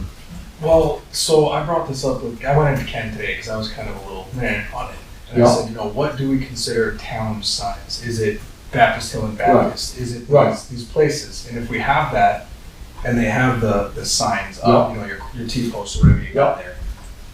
If that's the case, do we then say each business that applies gets a 8x12 placard? We don't limit the amount of placards, but we just say, if the Ale Works wants a sign, here's your sign with an arrow. What do we allot, and is that something we want to manage and mitigate? Right, and I guess, let's say I'm or whoever, doesn't matter. I'm a business here in town. And I go to Beth and I say, Beth, I'd like to put a sign on your property pointing people toward the Ale Works. It's on private property. Yep. What then? It still has to comply with the 10 square feet, I believe. But I don't know, because most people apply when it's their business on their land. Well, no, it says shall be limited to on-site locations only, one per business, according to the ordinance here. So you couldn't come to me and put your business sign on my Right, land. but that's what the Ale Works has done and that's what the Ale Works smokehouse is, has done. not Ale Works, because Ale Works is at the end of their own, oh, they do have Oh, one they do there. have them on the posts. But that's town, that's not, So that's the conundrum, is what, Yeah. and so we get back to your original question is how many of those it almost makes more sense to do it like they have on the front of the Canterbury store. Have one signpost, and then if you have a business down that road, Ale Works, arrow, White Flower Farm, Arrow, whatever, Arrow, they all look the same, and that's all it says. But That how much way. space are you allotted, and what if 10 businesses show up on that road? Do you put a second sign post up? Right. That's the tricky part, is I that know. once you open Pandora's box. But now we've got two of those things, one for the smokehouse, right, and one for White Flower Farm. I'm not sure that looks, I saw smokehouse came down, but I didn't see it went back up. They put a new one up at the end of the Smokehouse Road by Ken Stern's barn. They just redid that sign last week, The one at the Ken Stearns Farm? where Briar Bush comes into Baptist Hill. Yeah, They redid because- that sign last week. They put it back up and. Okay. and I re-signalized haven't seen the new sign yet, but I knew they took it down. it. Yeah. And then, so there's that one and White Flower Farm and Ale Works. I think the same thing at Harry's at the little triangle on Orchard Road. I think there's a couple there. The triangle at the bottom of Orchard Road has Harry going up to the orchard. And I believe maybe it's at the light pole across from the yield. Yeah, somebody put a big firewood for sale Well, that's somewhere. Jake Logger who's logging up there. That's Brandenburg. All right, but he just put it on the light pole, but Yeah. that's, But again, I want to say there's a smokehouse sign as well in an aleworks. Maybe there right used to there. be smokehouse on there that's fell down and Oh, okay. gone, long gone. And there's not there's maybe a little tiny Ale Works, I don't know. Well, then you could think at the end of the on 18, the southbound exit maybe? Or the northbound, you get out the exit, you've got Harry's, and then you got the country store right across from the gas station. Mm. Mm. You know, like they're kind of everywhere. Yeah. And it's a fine line between overstepping your jurisdiction as to what people can and cannot Well, and do. then you're getting into like Ale Works is a business, and it's not like a harvest, like these are, Mhm. Well, but I would argue that in agricultural, although it's mentioned in the ordinance, it's still a business. yeah, Um, they're all They're all businesses. businesses. Except I guess I would argue the farmer's market, which is an event more, even though our signs go up and come down. I mean, Right. aesthetically, it would look nice if you could regulate everything and make it all the same ilk. You know, you're at the intersections, it's got this nice, clean look to it. Right. That'd be great. But again, what's to prevent somebody from sticking Calvin's Egg Farm right at the bottom of it? Who's gonna come by and pick up the Well, sign? we've had it happen. We've had that exact thing happen. I can't remember whether it was windows. Ah, yes. Remember all those signs that started appearing around town a couple of years ago? Well, here's my show and tell. Oh, yeah. So in the center today, so I put the Brookford sign back up because we had said it was okay for puppets and pumpkins. Who's this? Tracy Ennis has hers, and Harry. And then this one showed up. So this is, a fine event. We should probably support it, but it's Bow Memorial. And this just got poked in the center. Yeah. So, I got it. It's a great event, but, is there room anywhere in the town for people who have good events like this to put stuff? But if you let this, then you also have to let the window guy. Correct. Well, I think the other concern too is, especially with the town green, is when we put all those signs in front of the memorial, we're complaining about it. Yeah, So we designate an area that says, if you're gonna put signs out, yeah. this brick to this brick, free game, like. And Well, I know moved it's- them away from in front of the memorial, because I know don't think it's nitpicking, respectful that they're and there. it just, those are the gripes and the complaints that people have. Yeah. So it's, you're never gonna make everybody happy, that's the nature of the beast. Right. But how do we come up with a solution that is digestible? Well, we have to balance it all, historic and town businesses and, the look of it. I'm not as concerned, I say I'm not as concerned of the corner between Baptist and Baptist Hill, but there is a memorial there and a cemetery. And then if you clutter that whole corner up with signs, then that's not respectful to that either.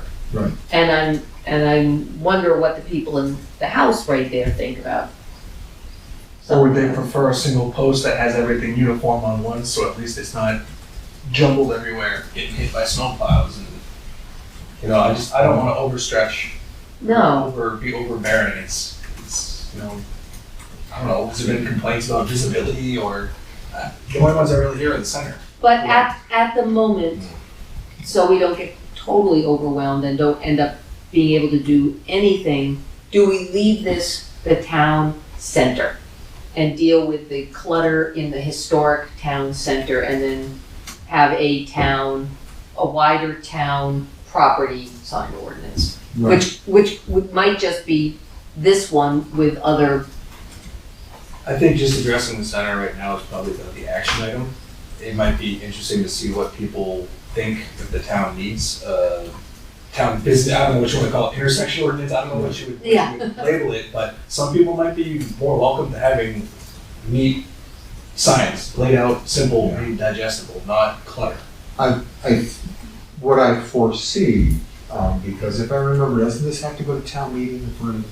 So you're confusing ordinance and policy. Okay. This is a policy, Yeah. and this is something that you guys have control over. Right, no, I'm actually talking about the ordinance. You're talking about the ordinance, Yeah. that would have to go to town meeting. Yeah, yeah. So potentially we could address the center policy, come up with something Yeah. for town meeting if we really wanted to pursue it, or if there was enough interest in pursuing it. Right, to add to the ordinance that would deal with the rest of it. Right, and that'd be something we have to bring up to planning. correct, and my opinion is, we're already into October. We're just starting the budget cycle in November. I think it would be a and the planning board, as all of us know, has a major project that they're continuing to look at. And their plate is full, their plate is over full, I think, at this point. So I think that policy, as Cal said, we can talk about the center, come up with if we want to make, a uniform policy. And then my suggestion is leave the ordinance until we can all kind of catch our breath. Oh, yeah. And Be a great next year project when you have time. I really think that's true. Well, it's also not as a big of a problem in the winter because people have a darn hard time sticking the signs in frozen ground. So it's more of a summer Yeah. problem. Yeah. Except this summer when the ground is so dry, trying to get the signs in is tough. Right. But, Well, my, it's- yeah, my opinion is, that stuff like that is. from another Where we town draw for the another line. event, Yeah. yeah. it's I think not- we can be clear, I think we can be clear on that. How hard would it be for us to make an 8x10 white placard that says no signs unless permission, just to stick over there? Right, I mean, that could be an easy way to kind of have people say, oh, I can't put that here. right. If I don't have permission or consent. That's from the another town. sign. But if you put a little Yeah. one, maybe it helps kind of clean some of that random driving through stuff. Yeah. I mean, Yeah, because that's intention- probably exactly what it was. Yeah, the Somebody- intention's not to hurt the local businesses or No. to make it difficult, but it's just, that's the town green, it's sort of the pride of the historic center, and we need to clean it up and Yeah. keep it that way. All right. I can make a little sign. I can make it hand painted and cute. But, so we're gonna leave this at the moment, we're just gonna focus Yes, on I town think- center We need, yeah, and let's leave it at that. yeah. Um, So I think any further discussion should be about this. so do you want this to be just the center or all tone? So at the moment, no, we're just gonna leave it the town center for number 3. Well, actually, I think the answer for the ordinance is we're just dropping it for right now. Yes, So I think we just need to sort of forget the ordinance stuff. correct. Go So, back to so the number policy. 3, which is, do you want this to be just the center or all town-owned property? We are striking that because if it's all town-owned property, we get into the ordinance. Yeah. Okay. So that's. Okay, so that is all signs town-owned land in the town center, okay? Right. So I wasn't, I was unclear what a temporary sign erected by town staff for conducting town business. That's like voting at the town hall. Parking, stuff Parking, like Fireworks and, Yeah. and, right, all the other events that take place, the musical events, Mm, there's any number of, Wait a minute, that's not, That's a different thing. no, this is temporary signs erected by town staff for conducting town business. That would be voting, is all I can think of, right? Or what else? It would be voting, it would be. Public like, hearings? Yeah, public hearings, it would be like when the fire department puts out the pancake breakfast sign, There you it would be, like anything that a department needs to put up temporarily. Do we need to specify that? Such as voting in public hearings, et cetera?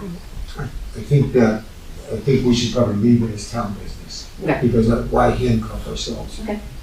So this part was new. I like the description, town-owned land includes. Actually, though, that wouldn't, if we're talking about the center, Yeah, around the gazebo, the cemetery, Elkins Memorial Building, town offices, town hall and library, that is the center. So I put an or there and I highlighted it because you could either describe it the colloquial way, which is the gazebo, cemetery, Elkins Memorial Building, town offices, town hall and library, or you could be more technical about it and say it's map 106, lots 1. I'm a big fan of 2-1, colloquial because 3. nobody will. Well, the colloquial ones, green around the gazebo, part of that green is actually owned by the market, by the store. I thought they owned just to the curb, prior to the curb. Based on the tax map, it looks like they get like a couple feet into the green, into the grass. Because the pin is in the parking lot. Then the tax map might be wrong. I never trust tax maps. Yeah. Just because Yeah, the pin is probably 3 feet in off the curb on the corner. Okay, then that's not a problem. So, would you like colloquial or technical? I say colloquial because anybody who's reading it isn't going to go look it up to say what the heck we're talking about. Can you do both? Can you put it in parentheses after the description just to Yeah. affirm it? So there's no Yeah. second guessing? Specifically, I think colon, that's a good blah, blah, idea. blah. Right. Yeah, agreed. I can do both. All right. So D, I had, this was kind of what we got back to in the beginning, erected only for the specific duration of an event. But if we're talking like Brookford to sell tickets before an event, then we need to alter that. Right, well, or the farmer's market, Yes, because you put your we signs do out. 2 days Yeah. before an Yeah. event. Yeah, I think 30 days for a major event for one of the farms is, I think that's enough. And if you're doing an October event, September advertised, December event, November advertised, And Canterbury Fair, those signs go up, so that'll go June, right? June. Kind of when school gets out, they put them up. Yeah, Well, the Canterbury Fair gets into later, into G, which is a later question about events on town property that Oh, have been yeah. approved. So Yeah. that may not be the greatest example, but yeah. For there's- 14 days prior, I mean, I feel like you need at least 2 weeks if you're gonna, like, for Brookford especially, to advertise, and 2 weeks of eye traffic. Quite frankly, if it's in the center, they've got so many signs in the rest of the world. If it's only 2 weeks in the center, I'm not sure that's a hardship. Yeah, I'm just thinking that if you've got, like Harry's got his up most of the summer. Maple sugar doesn't interfere with Harry, so you don't really have, I'm just concerned if we have a limit, what's a fair amount of time to give Yeah. somebody without saying, hey, you're hogging the spotlight, let somebody else have a turn. right.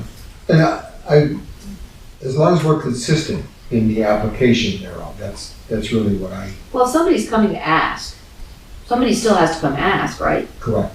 So we say, come ask, and you can put it up 2 weeks before your event. I did insert item K, if deemed necessary, the select board may make exceptions to the material and duration requirements. So you could say, in general, it's a 14-day limit, but you could, or whatever limit you Right. want, but then on a case-by-case basis, you could say, well, this is, like, you can have it up for a month, or you can, Then I might move K up closer to D. All signs must be temporary, erected 2 weeks prior to an event or for the duration of a harvest. How's that? I just forgot what I said. All signs must be temporary and erected 2 weeks prior to an event or for the duration of harvest. No more than 2 weeks prior? No more than 2 weeks prior to an event. prior to an event, or For the the duration duration of- of a harvest. of a harvest.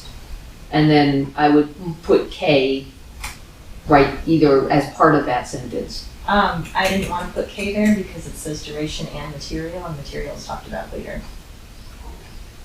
Gotcha. So can we leave material off and then add it?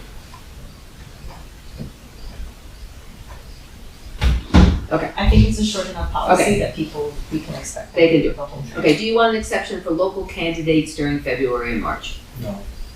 Oh, Keep the town green, keep politics on. Yeah, I don't think political signs have. not in the town green, no? Yeah. Because they were on like Howard's lawn. Correct, but that was Howard's choice. Right, Keep it clean. Yeah.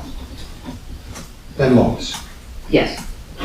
But we would, that's gotta be part of our other, when we deal with the ordinance, because, you know, again, like, might be fine to have 3 different candidates on the little corner down by Kimball Pond and 132, except sometimes candidates put up 2 signs, and then you have 6 signs there, and then you get complaints about visibility. So we'll have to deal with that later. Right. Okay, so no exception. So then we should say, no political signs. Agreed. Um, Yeah, because there are No some. political or Yeah. candidate signs. Yeah, The so, sole purpose of this policy is for agricultural and business Yeah. purposes, not political. All right, so do you want an exception during events for parking, event signage for events on town property that have already been approved? So the reason I put this in there is they might have many signs up during the event or just prior to the event. Farmer's market is kind of because if you put, We have 3 signs up in the center on market day. right, and like the Canterbury Tales, I think I put that as an example, when there's one of the concerts in the center, like Kevin was talking about parking signs for the event and Yeah. handicap signs, and then the store will put up, I mean, on their own properties, but it's kind of related, where it's like during an event, a whole bunch of signs go up. Yeah. And we don't really want to have permission for each one of them. No. So do you say permission is extended for signage during the event on town property that have already been approved? How about that? For additional signs? I can phrase it, Yeah, yeah, whatever. a little wordsmith in there. Yeah, but if you're okay with that idea. I would say yes, yeah. So You know, and the gist is, yeah, your event is approved, you need more signage the day of the event, yes. However you say that. That actually comes back to the 2 weeks prior to an event, or only for the specific duration of the harvest. If the farmer's market gets approval 2 weeks prior to an event, because it's every single week, that means it would be up all summer. Mm-hmm. And maybe you're okay with that? As long as it's hand painted and complies, right?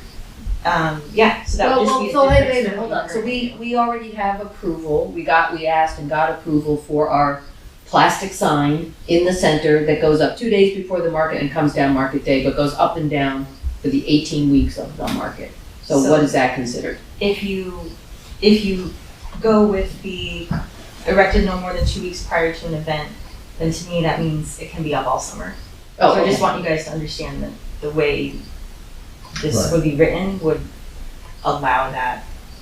Since it's Personally, an, I'm like, well, that's fine. since it's an Since it's ongoing ongoing. event all summer, But But it would just Yeah, have to be that is hand painted. different. That's the only but caveat. our sign, but no, it wouldn't have to be because the select board can make exceptions to the material. And the select board has approved our pre-printed market sign. Now, we also have 2 hand-painted, we have, a hand-painted cow, a hand-painted sign, a printed banner. But that would fall under Yeah. event signage. Yeah. Because that one only, Hmm. those Only go up market day. Yeah. Yeah. And then the one sign in the I mean, if you want, I'll make a hand-painted one that goes right on the corner that, I mean, me personally, I hate plastic signs. I think they look horrible on the town green. I really like the way the hand painted people took time and took pride in the signs, especially in that part of town. If it's been approved, it's been approved. You can't. I do. I really like it. I think it looks. I'm making this face I know. because the sign needs to be painted, I'm You're gonna be the one artistic. painting it. Do you know how many signs I paint every year? You're good at it. It's, I don't know, it's just one of those things, like the aesthetic, like we fight so hard to preserve the historic center and the chic of it, that I feel like it would be Okay. a cop out to not have that. But if it's been approved, It's been I approved. will happily, agree with that. You got And 6 months. I can't do it. Actually, I will do, important. you're, Get work the project. It gets cold. And just for the record, I agree with Calvin. I think that, then I will make 2 signs because they've got the 2 winter markets. there you go. And then the one, for the one in the center, I will do a hand-painted sign, and then the ones, the market day, that go up. Now, we haven't talked about the rest of the town, so I'm leaving the plastic ones that direct people to the market Right. up. But I will make, I've got some breathing room there. Yeah. I will happily, mostly You wanna get happily painters paint. around? Right. And I think what we're trying to do is acknowledge the historic significance of the center of town and, All right, I agree. you know, Especially with tricentennial coming up, I Right. think it'd be really fitting to kind of embrace that look. exactly. You'd hate to come up for a ceremony and see New Hampshire Energy Expo. Right. It's stuck right next to the lilac bush. I Or in agree. front of the memorial. Yeah. All right. If on the action item list, would you please put Beth Blair will paint, hand paint, 2 adorable signs for the farmer's market? If you end up agreeing that Yeah. January 1st is when this starts, Yeah. at least you don't need to do it for the November or December markets. Right. Because that breathing room.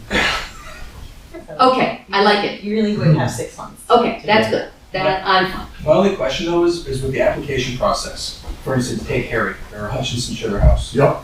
That's a yearly thing. Is there a grandfather rule? Is there, do we say reapply every so many years? Because it'd be a pain to make them reapply every 12 months for something that's We know what's gonna structured happen. harvest. Right. Right. As opposed to like Luke might change his event for puppets and pumpkins and make it, oh, whatever you do in the fall. So I think in this may require some wordsmithing. To me, what makes sense is Hutchinson's is a pretty static. I mean, they're syrup, maple products, you know, stuff like that. Harry, you know, we know it's blueberries, it's apples, it's, you know, He does blueberries and apples, and, Yeah. and Hutchinson does syrup and Christmas trees. right. So we know we're gonna get those. Yeah, so I don't, this is just my opinion. I don't see the need to reapply yearly or unless they substantially change. Or if you take a season off or something, Right. figure, Yeah. I don't know. It just And- seems like a nuisance to make people continue to come back for a yearly. Yeah, The one, so long as we're getting into the aesthetics of things, yeah. do we have to approve the sign? And 2, like the smokehouse, if the sign is up for 15 years and starts to look bleh, can we say, can you please repaint your sign? I think we can and should. All right, then we should put that in here. So I can add a section about re-upping, Yeah, and maybe, is that something that you could make at your discretion? So when you make the approval, you can say how long the approval lasts for. Yeah. And it could just be generally like 5 years is what you generally do, or indefinitely if it's like a harvest for a farm that's there all the time. yeah. I mean, or I think it like looks. just for this yeah. year. That would put a lot of power in, Right. a lot of discretion. Right, right, and I think that, you know, even in the case of Brookford, where he's doing multiple different events that are Yeah. very year, as long as they, and the letter that we have is a good example of that, as long as they adhere to the policy, I think that I'd be good with, okay, then, you know, for, Yeah, signs come and go and according to the policy. And right, you know. if we notice that it isn't, that's a different. Then we address it. Yeah. That's, I think because I think all of us, you know, we're all in the center of town frequently. And certainly, I notice the signs. Yeah. You know, as soon as I drive up the road, I see the signs, so. So are we going to so we've moved on to signs, well-constructed, aesthetically pleasing, paper, lighted.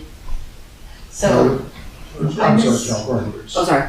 the cross out for plastic message boards, I No. misunderstood your conversation from last time. I thought you said that some of them looked nice, so that you were thinking about maybe, but I can just uncross that out and leave that in. Yeah.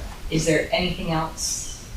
Paper, lighted, plastic. Now, but however, we are currently allowing, The lies. This is getting scary. No, because it happened, it went back and forth 3 times. The plastic message board for Canterbury Tales, we were going to put, on the corner of the town hall, but, Rachel said, put it on the porch of the library, so there it's fine. So otherwise, no plastic message board. Okay. That one's on the library porch, they're fine with it, and that's they are allowed to do that. So you guys keep talking about hand painting and wooden stuff. It doesn't actually say that. It just says must be well constructed and aesthetically pleasing. Do you want to specify? Because well constructed and aesthetically could be a plastic sign. No, it says no plastic right there, huge letters. I mean, part of me wants to have it say that because there's no guessing. There's no, you can't say, well, I thought we could, no. But This is this and this. so what if you get, then you get into the, who decides it's aesthetically pleasing? Somebody takes a board and they paint it and they got really bad handwriting and it looks lousy, but they did their best. And you come up into the center of town Select about board it, decides that. we get a picture of the sign. I think in the case of a new sign, we're all gonna notice it and see it. Couldn't that be part of the application process? Yeah, picture of the sign. Give me a picture of what you want. You know, like I don't want to be driving to the center of town and go to my, kiwi harvest. I would think it's There's an not, example. yeah, and I would think it's not inappropriate to say, show us what you mean. Now, I think, Tracy Ennis is also, that sign is also a good example, because yeah, it's aesthetically pleasing, you can't read it easily. But I think it, and we might have mentioned that if we saw it first. So I'm a big fan of, see it, if you're going to, like a house design, if you're going to approve a house design being built, give us what the sign's gonna look like. Right. That being said, are we going to restrict the size for space? I think we have to, actually. No bigger than, I don't know. these tables are what, 30 by 76? Well, these things are, how big is this thing? 18 by 20. 18 by probably, 24. 18 by 20. You get even if it's the most aesthetically pleasing sign, if you get too much bigger than this, Well, the other issue is how many are we going to allow, where are we going to allow them on the green? well, there's If that. there's 4, like right now it currently says 4, so you So figure, that's 3 square feet right behind this. is that adequate to see when you drive? I think so. When you start jockeying for position. Well, then we have to look, we should go out and measure the thing that Tracy put up. That's probably 20 by That's like 32. It's probably 6 twice square of feet those. total on either side, yeah. Yeah, If you tally them. yeah.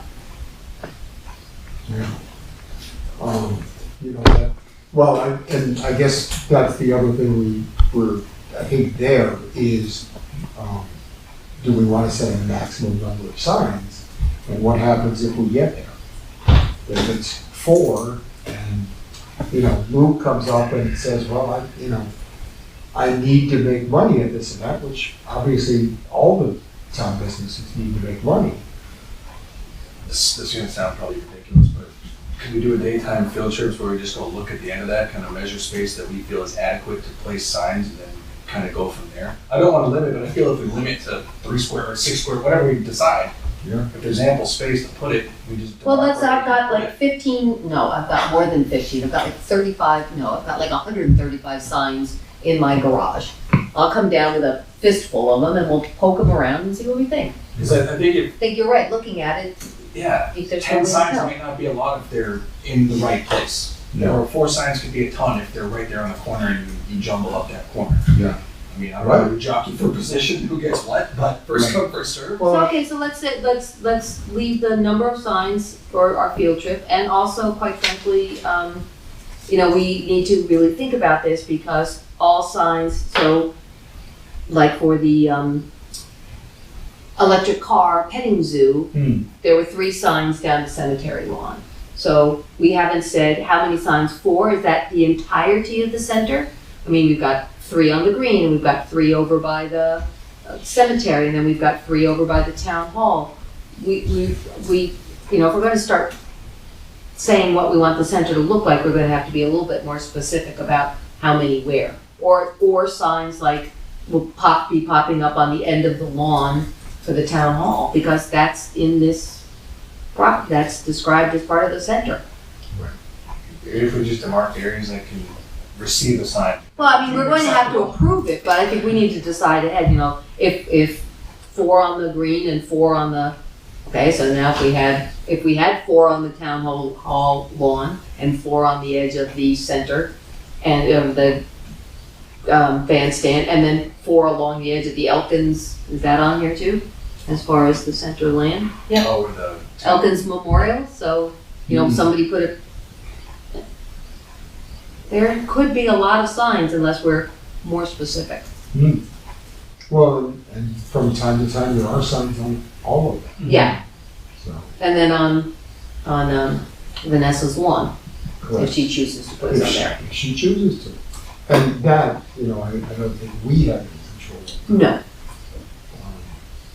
And I don't know if the HTC has any. Yeah. It's a historic political sign compliance. Yeah. There's 2 sections in the zoning ordinance. There's also 5.4. 5.4.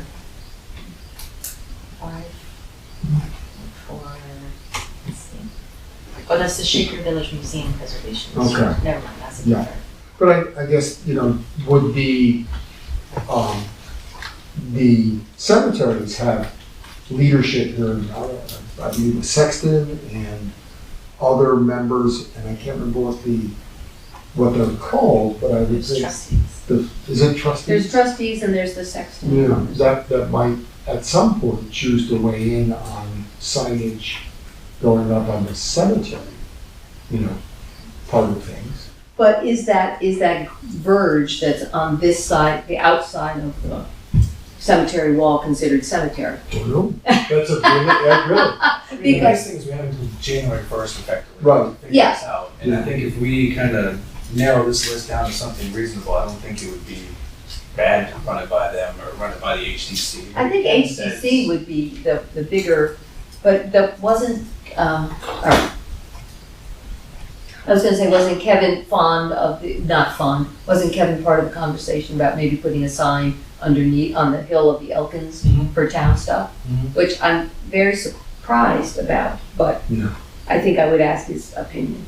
Yeah, I think that courtesy as we move through this, to Yeah. any of the stakeholder groups, I guess I would call them, would be I think greatly HTC would be especially since we're talking about the lawn right in front of the historic town hall. Right. And you will be getting, of course, we will be getting a request from the Tricentennial Committee about putting a permanent sign up about, As long as it's sand painted. no, it's not. It is not. But I think we have a little legwork to do, and yeah, whenever you wanna meet with me and a stack of signs, we'll poke them around and see, I got all kinds. Do you want to do, 15 minutes, come 15 minutes early to the next select board meeting? Not here. I'll be off the grid. That's Oh, that's right, That's yeah. right. So you guys have to.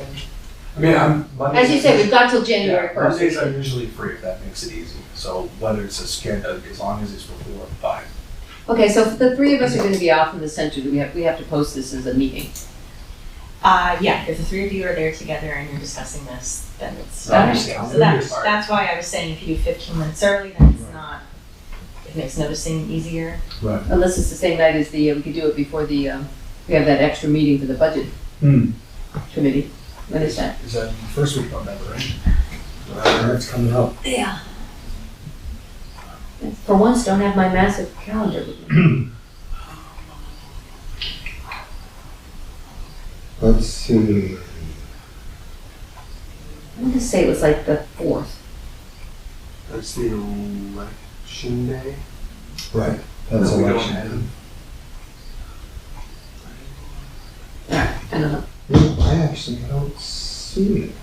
I've got it on my paper calendar, and I know I don't have that with me tonight. If you're looking out into November, Hmm. then you could just do 15 minutes before your That's a good November. point. But stupid question, isn't it? Like November 3rd, we're pretty damn close to dark by 5 o'clock. So the time change is November the 2nd. So it will be dark. So it will be. It's gonna take us half an hour. It's not gonna be any 15 minutes. We're gonna be walking. Flashlights? We're gonna be walking around. Can we do it like Sunday morning or something? I mean, I could do, say Columbus Day, but I don't know if people go away. No. Well, I Because I'm out of here the 18th, Okay. and I won't be back until the 24th, October. And I might have cell service if I drive to town.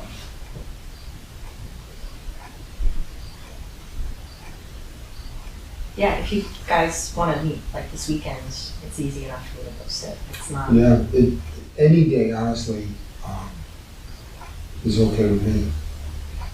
people that don't have like a calendar. Three, That's the rest of my life. hours. 24 hours notice. Do we want to just do it Friday? Friday afternoon? Works for me. I'm free after 2. Friday is the 10th. Yeah. Friday is the 10th, yeah. I know that I have something, but I'll, So you want me to send out an email tomorrow and you guys Yes. can individually yes, please. contact me with when Yes, you're please. available? Okay. Yes, please, because for some reason, for the first time ever, my calendar is sitting at home covered with aloe plants. Does anybody want an aloe plant, by the way? I've got I think I'm full up. 9 of them. All right, All right, so, so why don't we do that? We'll just, we'll get a, meeting and I think it's time to move on. yes. All right, Thank you, Cal, for drafting this again. This is like, all right. oh, 1 second, before we do move on. Edgar, did we answer any of the questions that you had that you tried to ask us at the beginning of this meeting, and we said, wait until we talk about the sign ordinance, and now we've talked for like 20 No, minutes. well, my thing was the Baptist and Baptist Hill. Okay, So you guys didn't cover that part today. No, no, that's gonna be part of the ordinance, not the policy.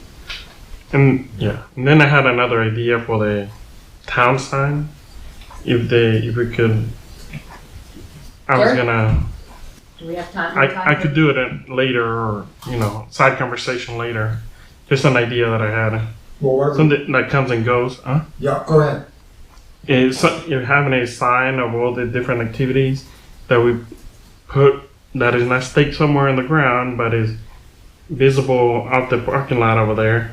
That gets removed every evening and brought out Where, in the morning. Where? Right here in the open area, that gets stabled, but gets put up and down every day. Okay, but who's gonna be the responsible party? Well, let's say we have a personal party that would do it. You mean standing in the parking lot, like a signboard in the parking Yeah. lot? I don't think the problem is that it's not there at night. I think it's just that it's there at all. Correct? And There's a sign in the middle of that people would have to drive around. No, I think he's saying somewhere in the green area, a Mhm. sign that we put up daily with town movings and groovings, and it just gets taken down. Yeah, and it just gets modified with the events, and it gets put up and down every day, Right. and But it's not stationary. Yeah, the issue with anything like Yeah. that is who's responsible? Well, It's gotta be somebody. The idea is somebody is gonna do it, but is that a doable thing? Well, and then it's going to be, I would think if it's going to be up and down every day, it would have to be one of those plastic ones with the letters that's going to be changed, which we just said we don't want in the center. Right. But But the other issue is, who? correct, that's the problem. It's gotta be a group, because, let's say you step up. You're gonna get sick, you're gonna go on vacation, something's gonna happen with one of the kids, there's always something that's going on. I've been involved in some of these before, and great intentions, but it's the reality of every single day being responsible for getting that sign up and then taking it down and changing it. That's the problem. And no one has stepped up. But even if that was true, even if there was a group, personally, I'm not sure the center is the place for it. Because if we're trying to keep the clutter down in the center and think of the number of people in town who don't come to the center, I would say a better place where it would be at the transfer station. At least we get a whole bunch of people who go there who are driving slow, who stop when they exit or come out and right in front of you. I mean, that to me, well, that, we could use our traffic counter and see who gets more traffic. But, I'm not I would have to really be convinced of a big daily changing event sign in the center when there's so many other ways for people to find things out. And signs are just have, as we've seen, come with their own set of problems. But we'll talk about it. I don't want to just say no, because information's always good. It's just a corker of a problem. Yeah, all right, so why don't we move on, because we are starting to get Okay. late on time here. The capital improvement plan. Do you guys have the material, Ken? Yes. And I guess have you both had time to look at it? Yes. And are there any suggestions on additions, deletions, anything along those lines? I do want to just let you both know that when Ken and I talked this afternoon, he mentioned that the highway, the loader that's used at the transfer station, yeah, you're probably aware of this stuff.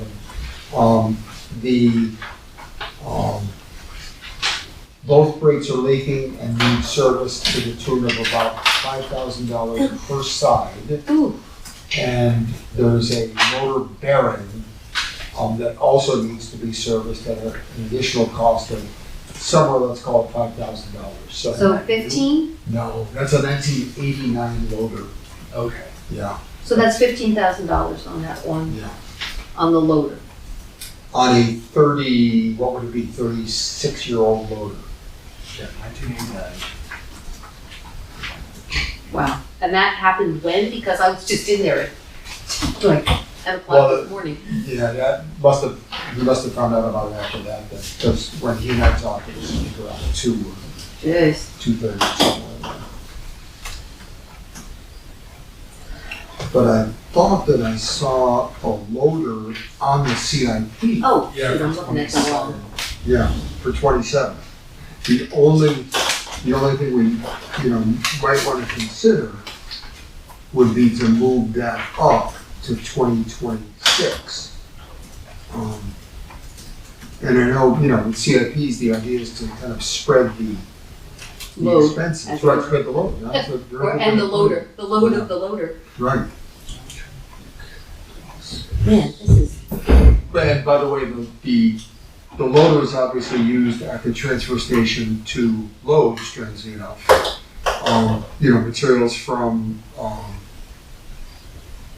the trailers and vehicles and trucks that come through there, but also to put the salt units into the dump trucks. The only kicker is next year, the highway department wants to replace, or slated to replace the water truck, Mm-hmm. the oil heater, what we're Yep. looking at here.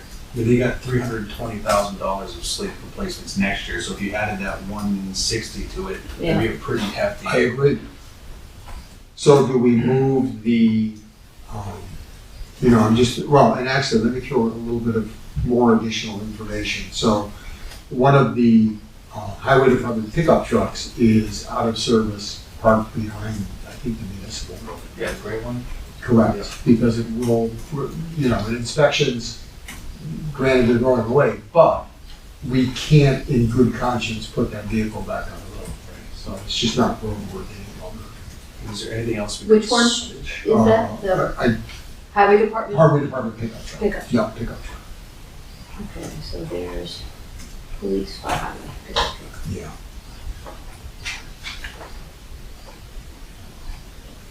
What's the? So the ask from Ken tonight was, if we were comfortable with this, was to approve it and pass it on to, I believe it was planning and, Should go to Do you want budget, to- yeah. Just planning. yeah, and discuss obviously with budget, committee when they meet in November, or not in November, excuse me, because that's just to talk about the transfer station. So it'll be the December meeting. So what I'm thinking is when Ken comes back in on Wednesday, given this new information that I certainly got later in the day, and you're just getting now. Yeah. Do we want to consider moving some of the items in the CIP for the highway department, kind of reprioritizing? I think it's just tough because they've got some broken stuff. Like That- Yeah. I agree. I think that, as you know, the water truck is a necessity, or a water Yeah. apparatus, Yeah. maybe I'll call it, is a necessity. As I look at this, the one thing that I think maybe they could go another year without is the waste oil heater at the transfer station. But that only saves us $21,000. Yeah. I mean, can they get another year out of the dump truck? Can they get it to 27 and limp it through, and we can kind of flip flop them? I Because that think one's so. done too. I think it's done. And the salt shed has to happen? Well, that's a good question. That's another one I think we should Because that's what we discuss. could juggle when we're talking about the transfer station. Correct. Because that's 100,000 right there. Mm-hmm. You gotta make up 60. You could, not contribute to the highway equipment capital reserves that year. The problem is that that department, more than any other, I think, goes through vehicles because they just get used hard. Yeah.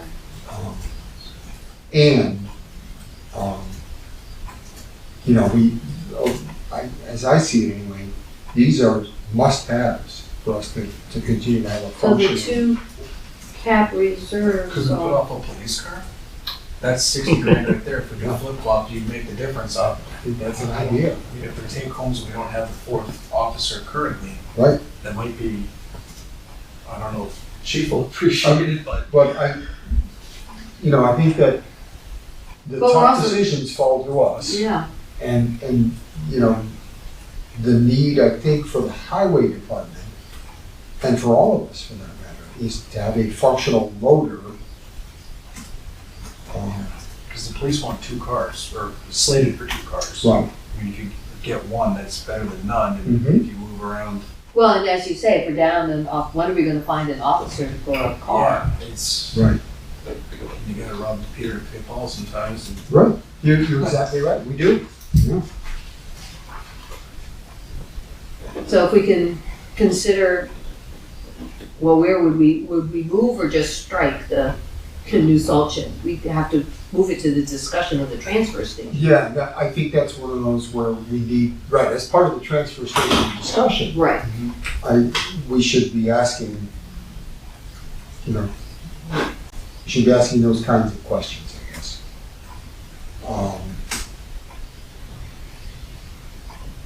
Do you want to delay this until you have another Mhm. meeting with the budget committee? I think the answer is, I'll call, because I'm gonna call Ken anyway on Wednesday. I'll have that discussion with him, and tell him, and what I'll tell him is based on the new information that we just got, this evening and this afternoon, that we've decided to not approve the CIP tonight, pending some possible changes to it. And it seems like the budget committee should weigh in on this. Somehow the planning board, I would take the budget committee first, take all that information and then go to the planning board, not the reverse. Because, So a CIP is not, it's not a budget. correct. It's actually a great way to put it. So it's a, Feels like a budget. yeah, it's a Christmas list. yeah, I would call it, it's kind of a visionary document of our best projections, Yeah, into the next 6 years. Well, the fire department only has the one truck slated for 29. Correct. Is that probably still, does it look like that truck will hold up till 29, potentially?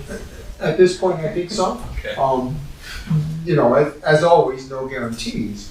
But the reality right now for fire apparatus, there's a congressional investigation going on Oh, great. into potentially price fixing, because what has happened is apparatus companies have been bought by equity groups, and suddenly the prices have shot up, and the timeline for delivery right now, if we ordered the engine that was approved, what, 2 years ago now, 3 years ago? Yeah, didn't he say it'd be like 5 years out or something? Correct, it would be Yeah. 5 years out, and its price tag right now would be between 1.2 and 1.3 million. So you'd have to get an engine in 29, you'd have to essentially order it. Yes, now. Yep. Wow. So it's crazy. So So, it might also be worth it to put, you know, the discussion off until we talk about Aries, or, you know, what we're doing at the transfer station. Because that's not a small price tag, they're 100,000. no, it's not. And maybe the waste oil heater as well, since Mhm. that's another transfer station item. That could be integrated into the Yeah, updates. so those are two items that, Right. and, Well, I know one of the options, if I remember, was, you know, essentially to purchase a trailer for use as an office with a Yeah. bedroom. And that may, I think, mean that they don't need the waste oil heater anymore. No, it just put us in a position where we have to dispose of the waste oil now. Well, Because the guy doesn't take it anymore, right? is the waste oil heater to warm the, so I would assume to warm. I thought it was just to get rid of the, No, a No, lot Oh. of places keep with them. yeah, It's either that, because I believe they used to go to Loudon and they stopped taking it. yeah, yeah. Something got me, I don't know what the deal is. Somebody turned in oil that had, I can't remember. contaminated. Antifreeze. Yeah, something else besides oil. No, I didn't know the waste oil heater was just for that. No, I. Because if we believe so. talk about the waste oil heater at the highway department, I thought, they were going to get one to use to help. I don't remember it at the transfer station, I remember talking about the waste oil heater up at the highway department. I believe it was, and then the discussion came down to transporting the oil. Oh, from that's somebody's right, side. To stay at the. that's right, Yeah. that's right, okay. Short to window. But we can clarify all that. And then,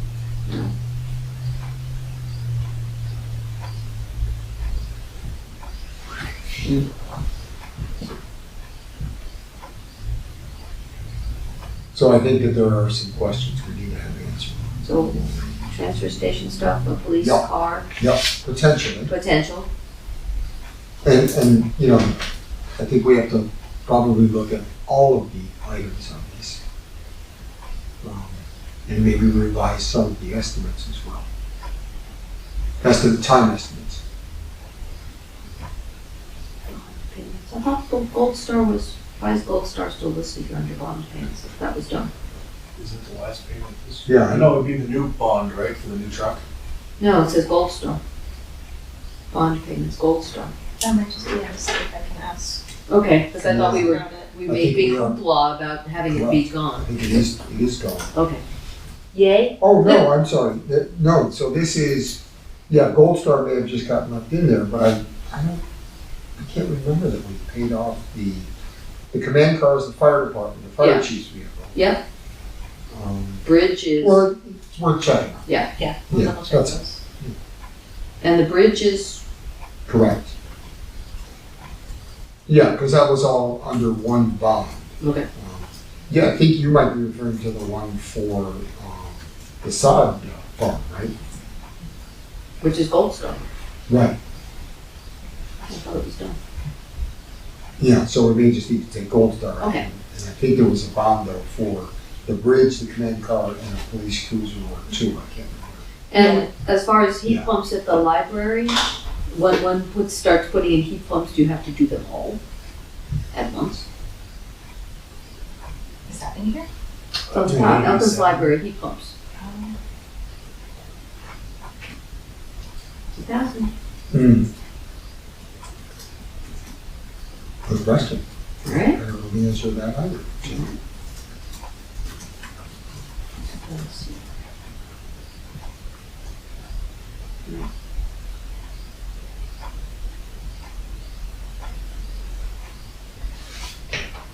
Numbers are staggering. Yeah, they're scary numbers.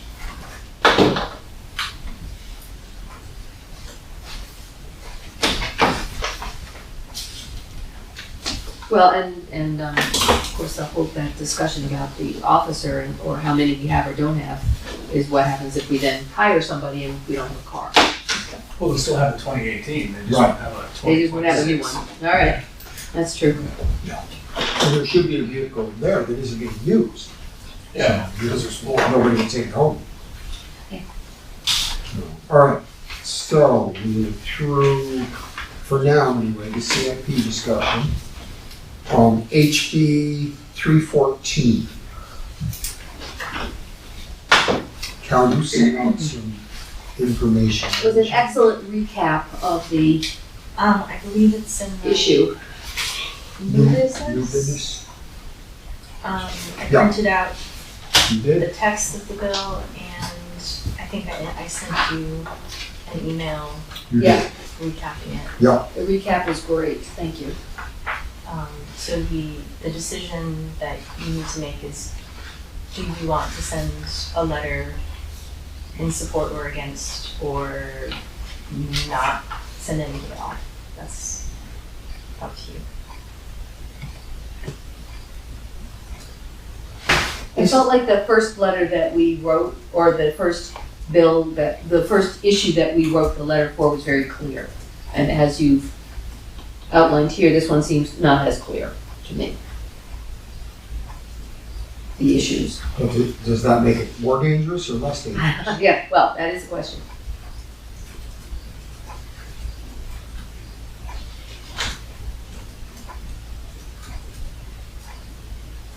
I guess part of this would depend on how much we trust NHMA's assessment of things, which, as you'd say, might be a bit overstating, but does that make it still something we don't want to support? Yeah, I mean, just because the person who wrote that email didn't write the greatest email, doesn't mean that they don't have a point. I don't Right. know enough. Like maybe there's case law that they've looked at that they're like, oh, this is, that is what they're trying to do. It's like they're gonna use this as a backdoor for suppressing speech. Right. You just know. What's the time frame on this? Like the last one was like, yeah, we have to do that right away. This one, I think they're not starting till November. But let me check that email again. The NHMA one? Yeah.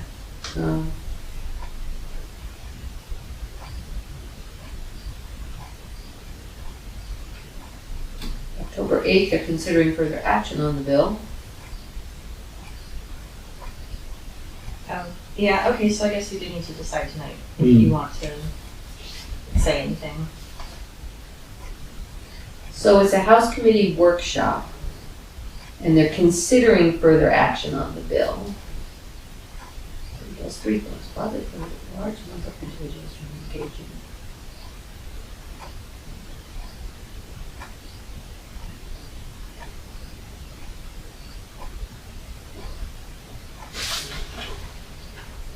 And I'm not, I don't understand this whole consideration process enough.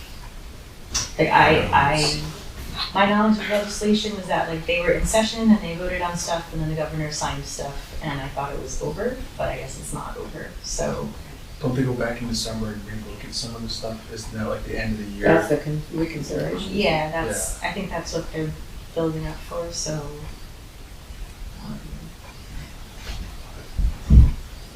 Oops.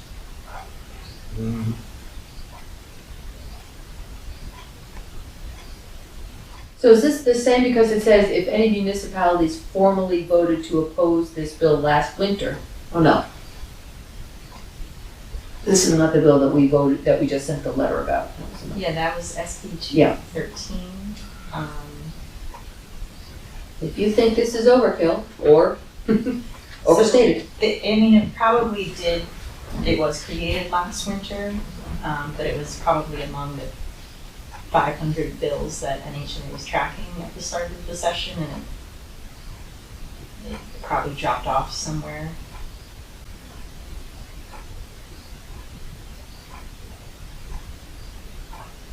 I guess I'm just confused as what town funds were used to lobby, So engage in like what do they consider? that's the thing, is that language isn't changing, like that. Other public funds can be used to lobby, influence legislation, or engage in political activities. Requires any recipient of public funds who wishes to engage in lobbying to segregate those funds from other financial resources. So it's similar to the one that you were looking at earlier in the year, because it kind of broadly talks about like attempt to influence legislation. Does that include when the select board goes up at town meeting and says we support this warrant article and this warrant article? Right. And because it's already written like this, they're not changing that part of the language, so they haven't been using that against towns to say like a select board can't do their job, so like. That's what you're elected to do, right?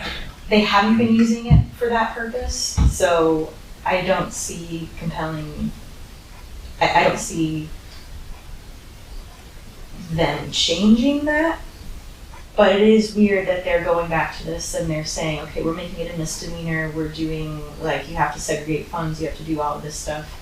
I also kind of wonder, like, this is probably gonna affect NHMA more than any town. Well, that's what they're saying, that's what their point is. Mm. It's specifically directed at them. Right, so So does that mean might town be why grants? they're, Would that in turn mean like the town grants, like the planning board using grant money to hire NHMA, would that be considered a violation of this?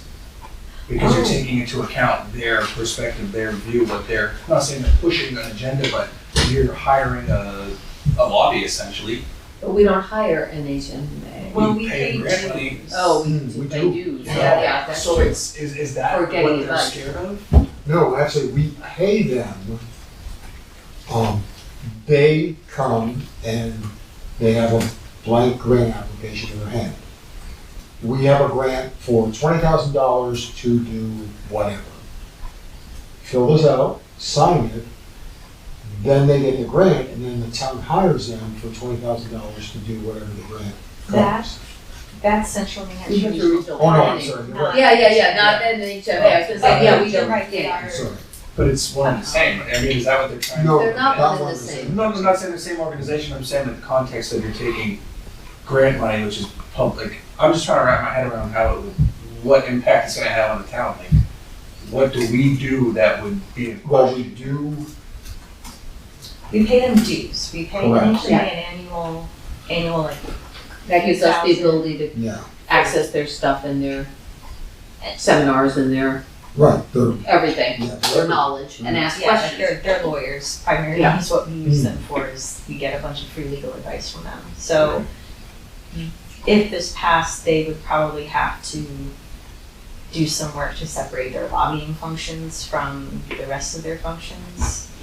But I don't know how that would affect us. That's a good question. Because we don't use their lobbying functions except to get information about it, which What would you we pay could for it to get. do is because Well- they're lobbyists. The lobbying part of it is emails like this, like this Yeah. is part of their lobbying arm, and like them letting us know about SB 213 was part of their lobbying arm, being like, this is a bill that we're tracking, this is why we don't like it, and this is us encouraging towns to go against it. So this, I guess this is an example of what their lobbying arm does. So if they can't use town money for that, then they, I guess our dues couldn't go to it, then where else do they get their money?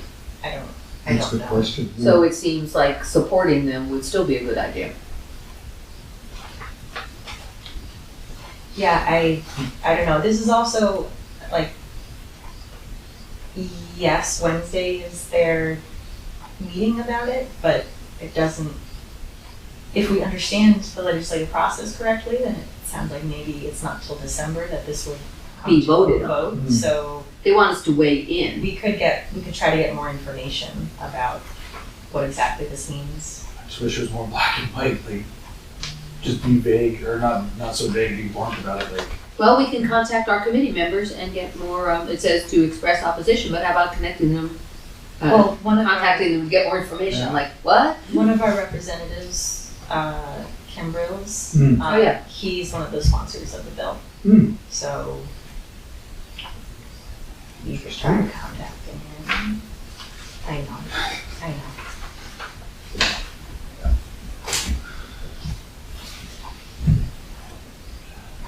Well, I'm a big fan of NHMA and I would support their work, but I don't like to unnecessarily start waving a banner if I don't exactly know what I'm waving it for. Hmm. So, and I wouldn't want to, put the town in that position either. Right. So, I hate to kind of move it down the road, but I would want to contact a committee member and say, okay, what? yeah, explain it to me more. Yeah, okay. Explain more better. And that makes sense to me as well, so. All right, so I will put it on the to-do list that Yep. we'll contact our representative and NHMA and try to get more information about what exactly is going on here. That makes sense. Why we need to support it. Use more better language. What was that thing you sent me from the office that was just so good? I talk more good.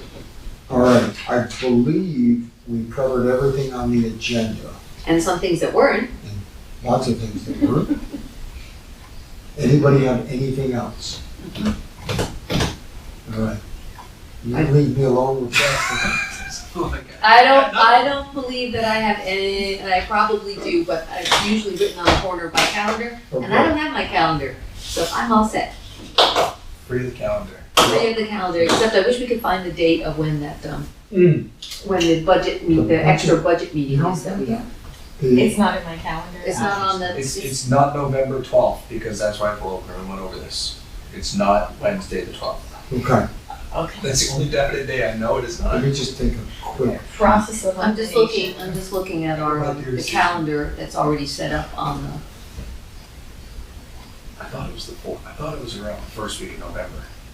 I mean, I can find out and let you guys know in an email tomorrow. No, I've got it, I'll know it as soon as I get home, but I'm just trying to see if we put it on the calendar already. Or by we, I mean you. yeah, I don't have mine. Which sort of worries Planning me. board, oh wait, it must be the 11th because it's planning board meeting from 7 to, oh no, that's planning board. No, that's right.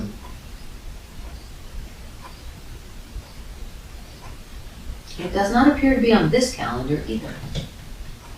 Planning board, we're on the Monday. No, I don't see it here either. So.